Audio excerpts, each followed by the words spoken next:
Relationship അല്ലേ, അത് തന്നെ വർഷങ്ങൾ പറഞ്ഞാൽ തീരാത്തൊരു ടോപ്പിക്കാണ്. അതിൻ്റെ കൂടാണ് എടുക്കാൻ വയ്യാത്ത വേറൊരു ടോപ്പിക്ക് കൂടെ അപ്പുറത്ത്, മെൻ്റൽ ഹെൽത്ത്. അപ്പോൾ ഇന്നൊന്നും പറഞ്ഞു തീർക്കാൻ പറ്റുന്നതല്ല, പക്ഷേ ഇന്ന് എനിക്ക് കിട്ടിയിരിക്കുന്ന ആ ഒരു ചുരുങ്ങിയ സമയത്തിൽ ഇതിനെ ഒന്ന് നിങ്ങളുടെ മുമ്പിൽ എന്താണ് ഒന്ന് കാണിക്കാനാണ് ഞാൻ ആഗ്രഹിക്കുന്നത്. അപ്പോൾ ഫസ്റ്റ് എൻ്റെ ക്വസ്റ്റ്യൻ, വാട്ട് ഈസ് റിലേഷൻഷിപ്പ്? എന്താണ് ബന്ധങ്ങൾ? നിങ്ങൾക്ക് പറയാം, നിങ്ങൾ എന്നെക്കാളും അനുഭവ പരിചയവും ഒത്തിരി എക്സ്പീരിയൻസ്ഡ് ഒക്കെ ആയിട്ടുള്ള ആളുകൾ ഇവിടെ ഉണ്ട്. ഇനി എക്സ്പീരിയൻസ് പ്രായമൊന്നും നോക്കണ്ട, എക്സ്പീരിയൻസ് കുറവാണെങ്കിലും പറയാം. What is relationship? എന്താ ബന്ധങ്ങൾ? പറഞ്ഞോ. നമ്മളുടേതായിട്ടുള്ള ഡെഫിനിഷൻ, ആരെങ്കിലും എഴുതി വെച്ച ഡെഫിനിഷനൊന്നും വേണ്ട, നമ്മളുടേതായിട്ടുള്ള ഡെഫിനിഷൻ ഫ്രം അവർ ലൈഫ്. രക്തബന്ധം, സ്നേഹബന്ധം, ഭാര്യാഭർത്തൃബന്ധം, എന്തോ ബോണ്ടിങ്, അയൽപക്ക ബന്ധം, അതെല്ലാം ബന്ധങ്ങളുടെ ഡിഫറെൻറ്റ് കൈൻഡ്സ് ഓഫ് റിലേഷൻഷിപ്പാണ്. Kinds of relationship. What is relationship? എന്താണ് ബന്ധം?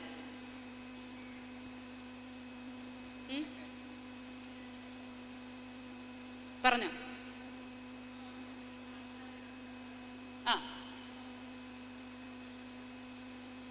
ഒന്നോ അതിലധികം ആൾക്കാർ തമ്മിലുള്ള ബന്ധം.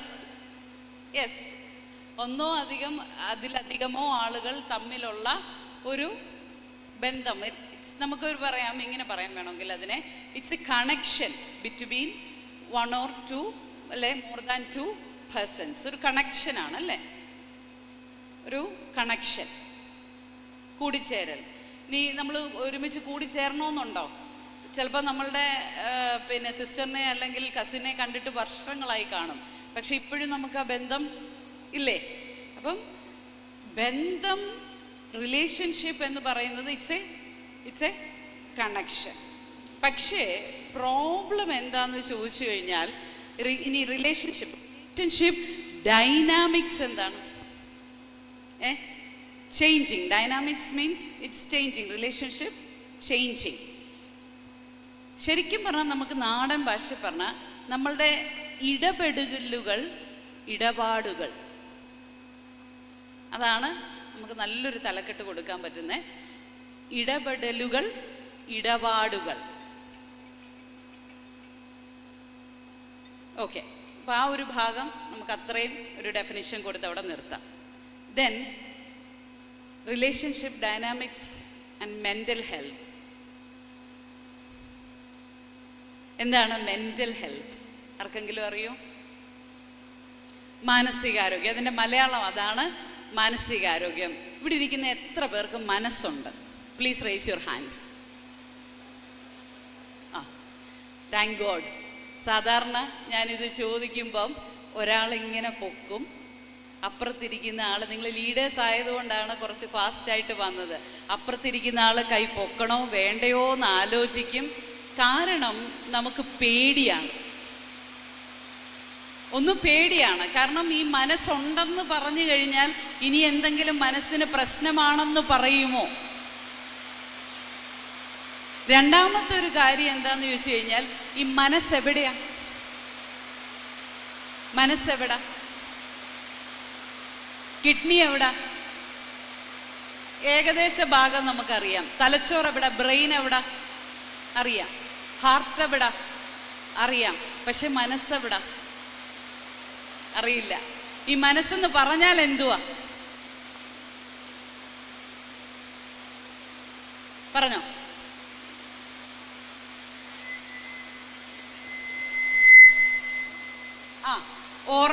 ഓർമ്മയിൽ വരുന്നത് മനസ്സ്.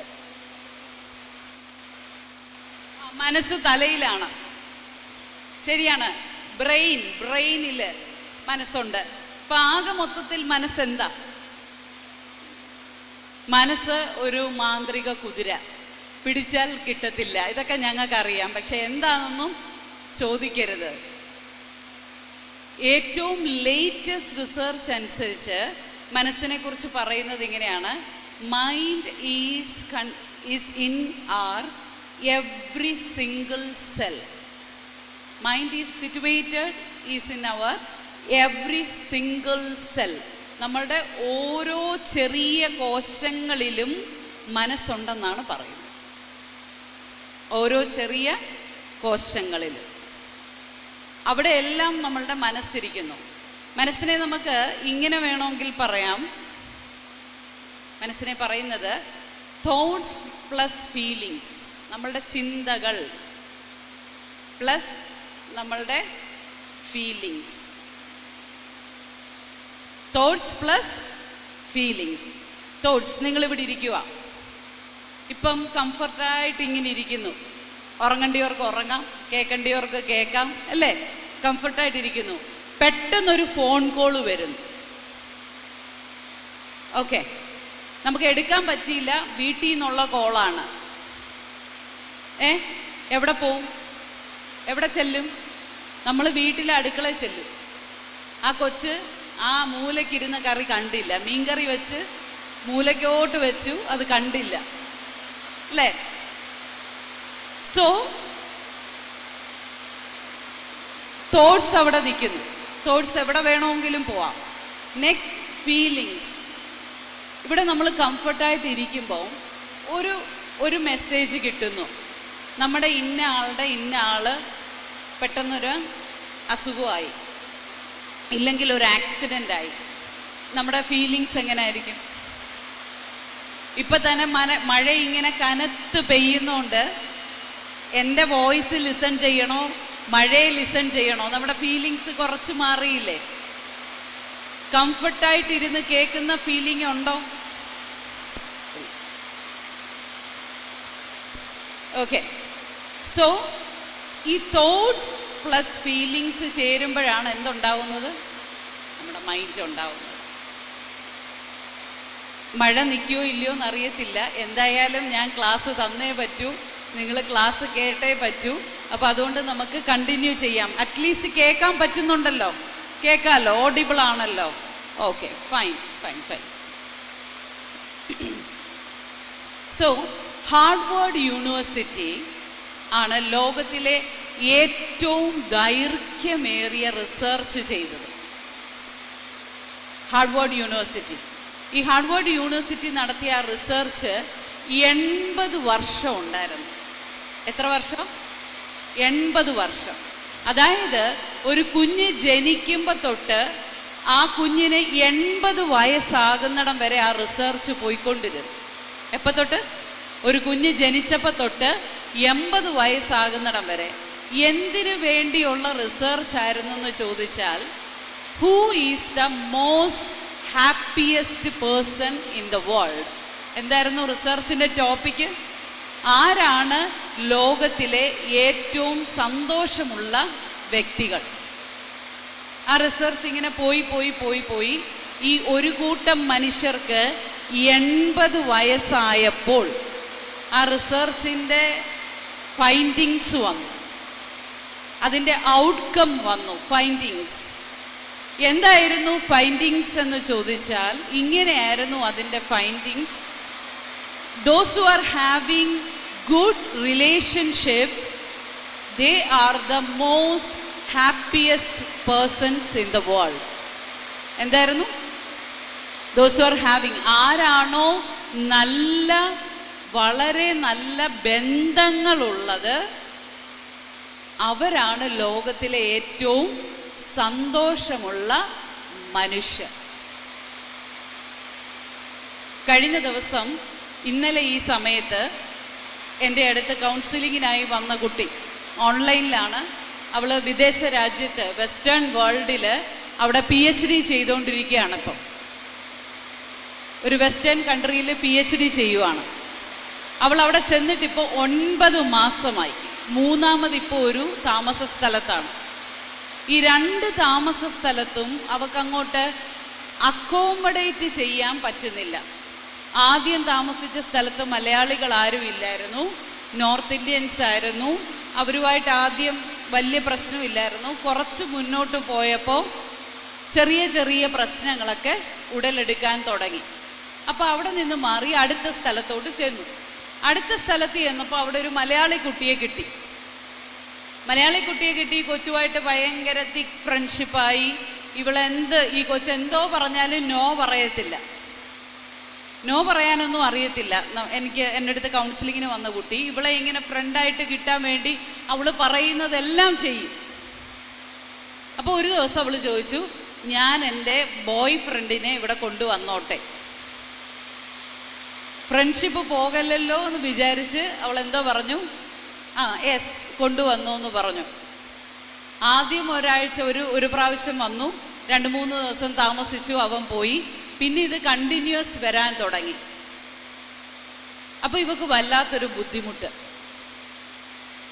അങ്ങനെ അവളോട് ഇത് പറയാൻ തുടങ്ങിയപ്പോൾ പറഞ്ഞു, നിനക്ക് ഫ്രണ്ട്സ് ഇല്ല, നിനക്ക് സോഷ്യൽ ലൈഫ് ഇല്ല, അതുകൊണ്ടാണ് നിനക്ക് ഇങ്ങനെയൊക്കെ ഫീൽ ചെയ്യുന്നതെന്ന് പറഞ്ഞിട്ട് ഇവളെ ക്രിട്ടിസൈസ് ചെയ്തു. അപ്പോഴത്തേനെ ഭയങ്കര പ്രശ്നമായി. അവിടുന്ന് മാറി 3ാമതൊരു സ്ഥലത്ത് ഇപ്പോൾ വന്നിരിക്കുകയാണ്. 3ാമത് വന്ന സ്ഥലത്തും 2.5 മാസമായി അങ്ങോട്ട് ആരുമായിട്ടും അടുക്കാൻ പറ്റുന്നില്ല. എപ്പോഴും ഉള്ള ഫീലിങ്സ്, ഐ ആം എലോൺ, ഞാൻ ഒറ്റയ്ക്കാണ്, ഞാൻ ഒറ്റപ്പെട്ടു, എന്നെ കേൾക്കാൻ ആരുമില്ല, എന്നെ സ്നേഹിക്കാൻ ആരുമില്ല. കല്യാണം കഴിഞ്ഞ് രജിസ്റ്റർ മാരേജ് കഴിഞ്ഞതാ, പയ്യൻ നാട്ടിലാണ്. അവൻ ഇതുവരെയും അവിടേക്ക് പോകാനുള്ള വിസ റെഡി ആയിട്ടില്ല. ഈ കുട്ടി തന്നെ പഠിക്കാനായിട്ട് പോയതുകൊണ്ട് ഡിപ്പെൻഡൻ്റ് ആയിട്ട് ഇപ്പം കൊണ്ടുപോകാൻ പറ്റില്ല നാട്ടിൽ. അപ്പോൾ ഞാൻ ഇങ്ങനെ ബാക്കി കാര്യങ്ങളൊക്കെ ചോദിച്ചപ്പം LKG തൊട്ട് BTech വരെ വീടിൻ്റെ 5 കിലോമീറ്റർ ചുറ്റളവിലേ പഠിച്ചിട്ടുള്ളൂ. ഫസ്റ്റ് സ്റ്റാൻഡേർഡ് തൊട്ട് BTech വരെ. അതുമാത്രമല്ല, ഈ അഡ്ജസ്റ്റ്മെൻ്റൽ ഇഷ്യൂ സ്വന്തം അമ്മയുമായിട്ടുണ്ട്, സഹോദരിയുമായിട്ടുണ്ട്. അമ്മയും അച്ഛനും സെപ്പറേറ്റഡ് ആണ്, ഡിവോഴ്സിന് വേണ്ടി കാത്തിരിക്കുന്നു. അപ്പോൾ ആരുമായിട്ടും അഡ്ജസ്റ്റായി പോകാൻ പറ്റുന്നില്ല. സ്വന്തം അമ്മയായിട്ട് പോലും എന്ത് ചെയ്യാൻ പറ്റുന്നില്ല, ഒരു നല്ല റിലേഷൻഷിപ്പ് ബിൽഡ് ചെയ്യാൻ പറ്റുന്നില്ല. അവൾ എന്നോട് ചോദിച്ച ചോദ്യം ഇതാണ്, മാഡം ഇത് എൻ്റെ പ്രശ്നമാണോ അതോ അവരുടെ പ്രശ്നമാണോ? ഇങ്ങനെയാണ് ചോദിച്ചത്. ഞാൻ എന്തിനാണ് കൗൺസിലിങ്ങിന് വന്നതെന്ന് ചോദിച്ചാൽ എനിക്കറിയണം, is this my problem or there problem? എൻ്റെ പ്രോബ്ലം ആണോ അവരുടെ പ്രോബ്ലം ആണോ? നിങ്ങൾക്ക് എന്ത് തോന്നുന്നു?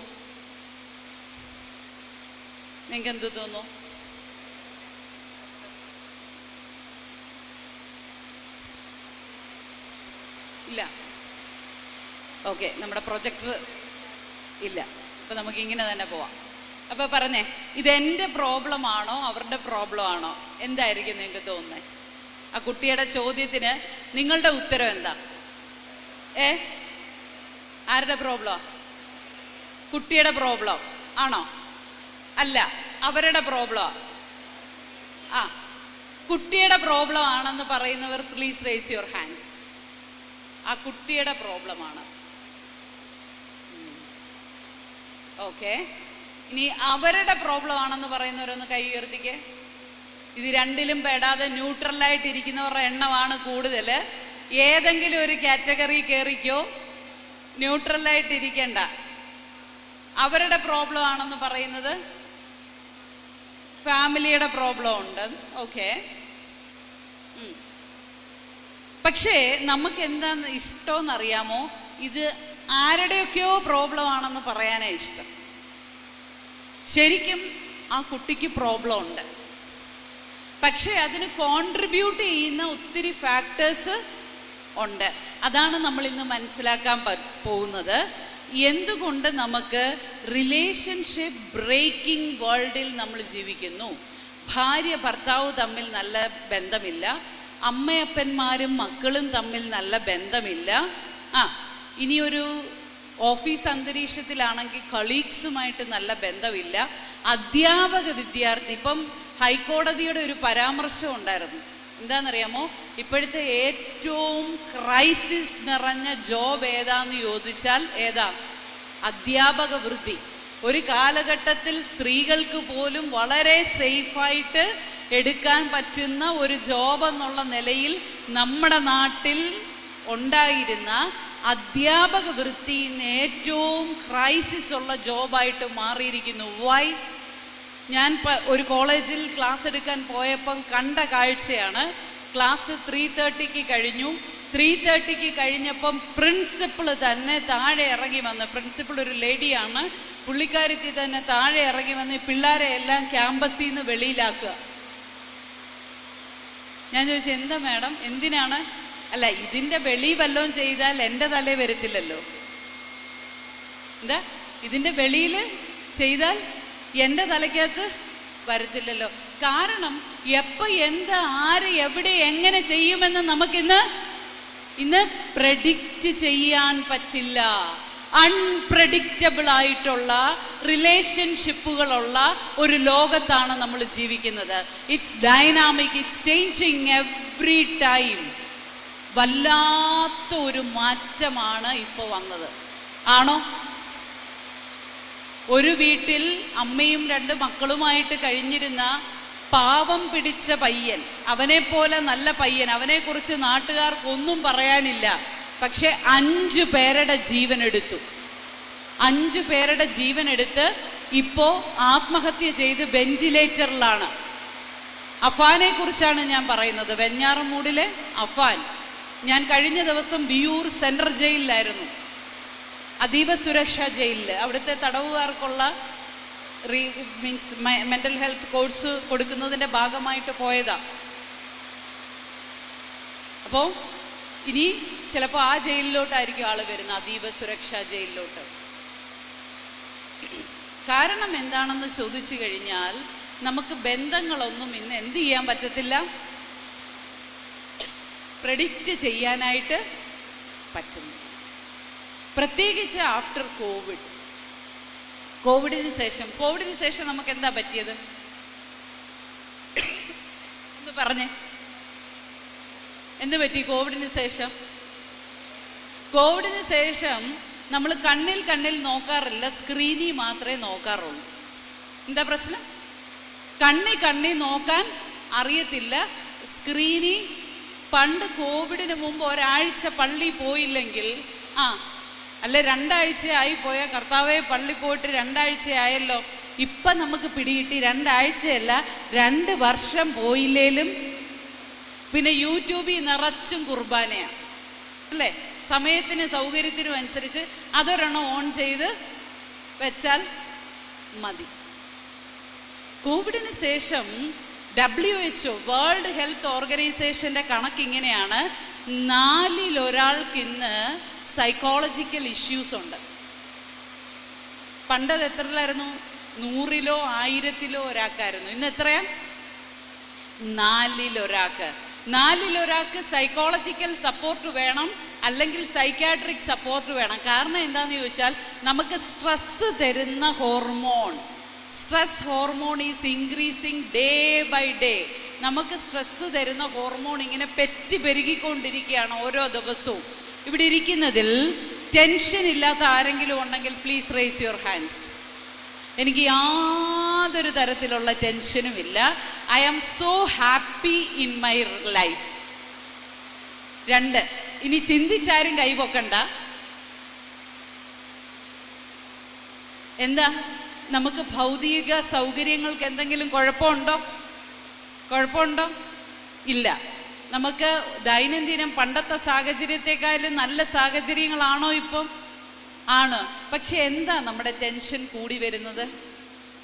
വയസ്സാവുമ്പോൾ എന്നെ നോക്കാൻ ആരെങ്കിലും ഉണ്ടോ? 40കൾ കഴിയുന്ന സ്ത്രീകൾക്ക് ഇന്ന് ഏറ്റവും കൂടുതലുള്ള പ്രശ്നമാണ് എംപ്റ്റിനെസ് സിൻഡ്രോം എന്ന് പറയും. എന്താണെന്ന് ചോദിച്ചാൽ ഒഴിഞ്ഞ കൂടിൻ്റെ പ്രതീതി. നമ്മൾ ഒരു 40-45 വയസ്സ് വരെയൊക്കെ ഇങ്ങനെ ഓട്ടത്തിലല്ലേ? പല അമ്മമാരും പല്ല് തേക്കുന്നത് എപ്പോഴാണെന്ന് ചോദിച്ചാൽ 11:30 അല്ലേ? എല്ലാവരെയും ഒന്ന് വിട്ട് എല്ലാവരെയും ഒന്ന് സെറ്റിലാക്കി 1-ാം അംഗം 2-ാം അംഗം 3-ാം അംഗവും കുറിച്ചിട്ട് പതുക്കെ പല്ല് തേക്കും അല്ലേ? ഇല്ലെങ്കിൽ ജോലിക്ക് പോകുന്നവരാണെങ്കിൽ കുളിക്കുന്ന കുളി കാക്കക്കുളി, അല്ലേ? നല്ലൊരു കുളി കുളിക്കാൻ സമയമില്ല. ഇപ്പോഴത്തെ നമ്മുടെ കേരളത്തിലെ പല പെൺകുട്ടികളോടും ചോദിച്ചാൽ വിവാഹം കഴിക്കാൻ താല്പര്യമില്ല. വിവാഹം എന്ന കോൺസെപ്റ്റിനോടെ അവർക്ക് താല്പര്യമില്ല. ഒരു പെങ്കൊച്ചെന്നോട് പറഞ്ഞതാ, എന്തിനാ മാഡം കല്യാണം കഴിക്കുന്നേ? സഹിക്കുന്നവരെന്നും അങ്ങ് സഹിച്ചും സുഖിക്കുന്നവരെന്നും അങ്ങ് സുഖിച്ചും. അവള് ചോദിച്ചതാ, സഹിക്കുന്നവരെന്നും അങ്ങ് സഹിച്ചും സുഖിക്കുന്നവരെന്നും അങ്ങ് സുഖിച്ചും ജീവിക്കാൻ വേണ്ടി ഒരു കല്യാണം കഴിക്കുന്ന എന്തിനാ? ആൻറ്റി എന്നോട് പറഞ്ഞേ, കൊച്ചമ്മേ 2 പെൺപിള്ളേരാ, മൂത്തതിനെ ഭീഷണിപ്പെടുത്തി കല്യാണം കഴിപ്പിച്ചു വിട്ട്, ഇളയതവള് സോഫ്റ്റ്വെയർ എഞ്ചിനീയറാ, 8 കിലോ 7 കിലോ അടുക്കുന്നില്ല. അവള് പറയുന്നത് എങ്ങനെയാ, ചിലപ്പോൾ ഇപ്പം ഞാൻ ഡ്യൂട്ടി കഴിഞ്ഞ് വന്ന് കഴിച്ചെന്നിരിക്കും, കഴിച്ചില്ലെന്നിരിക്കും.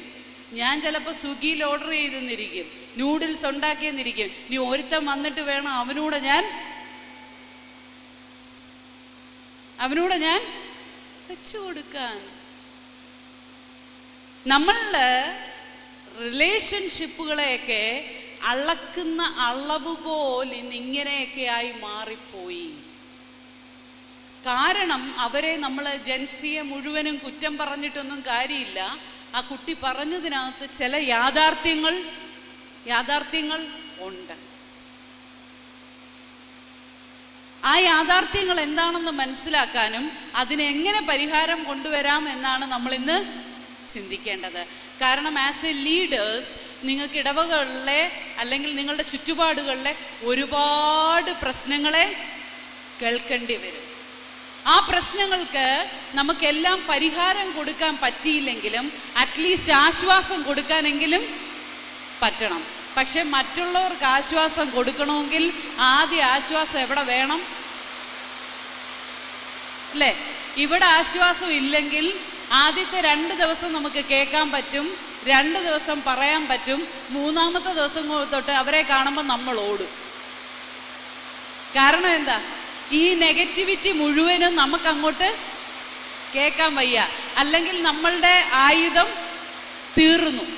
അപ്പം അതുകൊണ്ട് ആദ്യം ആസ് ലീഡേഴ്സ് നമ്മൾ ചിന്തിക്കേണ്ടത്, how is my relationship with myself? ഞാനും എൻ്റെ ഉള്ളിലെ ഞാനുമായിട്ടുള്ള ബന്ധം എങ്ങനെയാണ്? How is my relationship with others? മറ്റുള്ളവരുമായിട്ടുള്ള എൻ്റെ ബന്ധം എങ്ങനെയാണ്? ഞാനും എൻ്റെ ഉള്ളിൽ ഞാനും തമ്മിലുള്ള ബന്ധം എങ്ങനെയാണ്? ഞാനും മറ്റുള്ളവരും തമ്മിലുള്ള ബന്ധം എങ്ങനെയാണ്?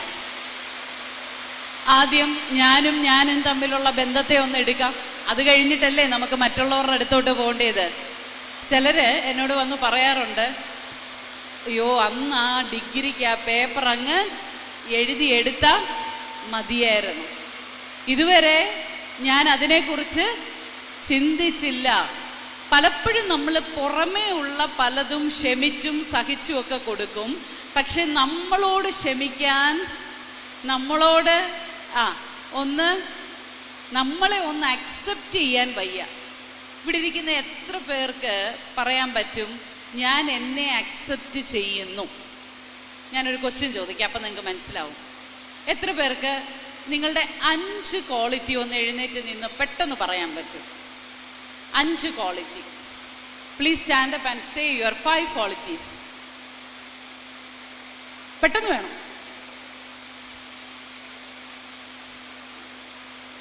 പോട്ടെ, 5 നെഗറ്റീവ്. ഞാൻ മക ഉഴപ്പാ, എന്നെ വിശ്വസിക്കാൻ കൊള്ളത്തില്ല. എത്ര വയസ്സായി നമുക്ക്? അല്ലേ? 30, 35, 40, 45.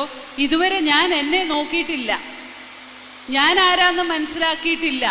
ഹു ആം ഐ എന്ന് ചോദിച്ചാൽ പേരും വീട്ടുപേരും അഡ്രസ്സും ഇന്നാരാണ് ഇന്നടുത്ത് ഇന്നാരാണെന്ന് പറയാനല്ലാതെ യഥാർത്ഥത്തിൽ ഞാൻ ആരാണെന്ന് പറയാൻ പറ്റുമോ? നമ്മളുമായിട്ടുള്ള ബന്ധം എന്നെ ഞാൻ അറിയുന്നുണ്ടോ? പലരും അവരെ അക്സെപ്റ്റ് ചെയ്യത്തില്ല. കാരണം എന്താണെന്നറിയാമോ? ഞാനങ്ങ് എൻ്റെ കുടുംബത്തിൽ ഞാൻ മാത്രമേ ഉള്ളൂ ഇരുണ്ട് പോയത്. എനിക്ക് അവരെ പോലെ ഇതില്ല, എനിക്ക് അവരെ പോലെ അതില്ല, ആ കഴിവില്ല, അല്ലെ എനിക്ക് പഠിക്കാൻ പറ്റിയില്ല, അല്ലെ എനിക്ക് ഇതെല്ലാം ഉണ്ടെങ്കിലും ഉള്ളിൽ മനസ്സമാധാനമില്ല, അല്ലേ? ഞാൻ ചോദിച്ചോട്ടെ, പൂർണ്ണരാരെങ്കിലും ഉണ്ടോ? ആരെങ്കിലും പൂർണ്ണരുണ്ടോ? ഉണ്ടോ? ഈ ലോകത്ത് ഒരാൾ പോലും പൂർണ്ണനില്ല. എല്ലാവർക്കും അവരുടേതായിട്ടുള്ള സ്ട്രോങ് പോയിന്റ്സും വീക്ക്നെസ്സും ഉണ്ട്.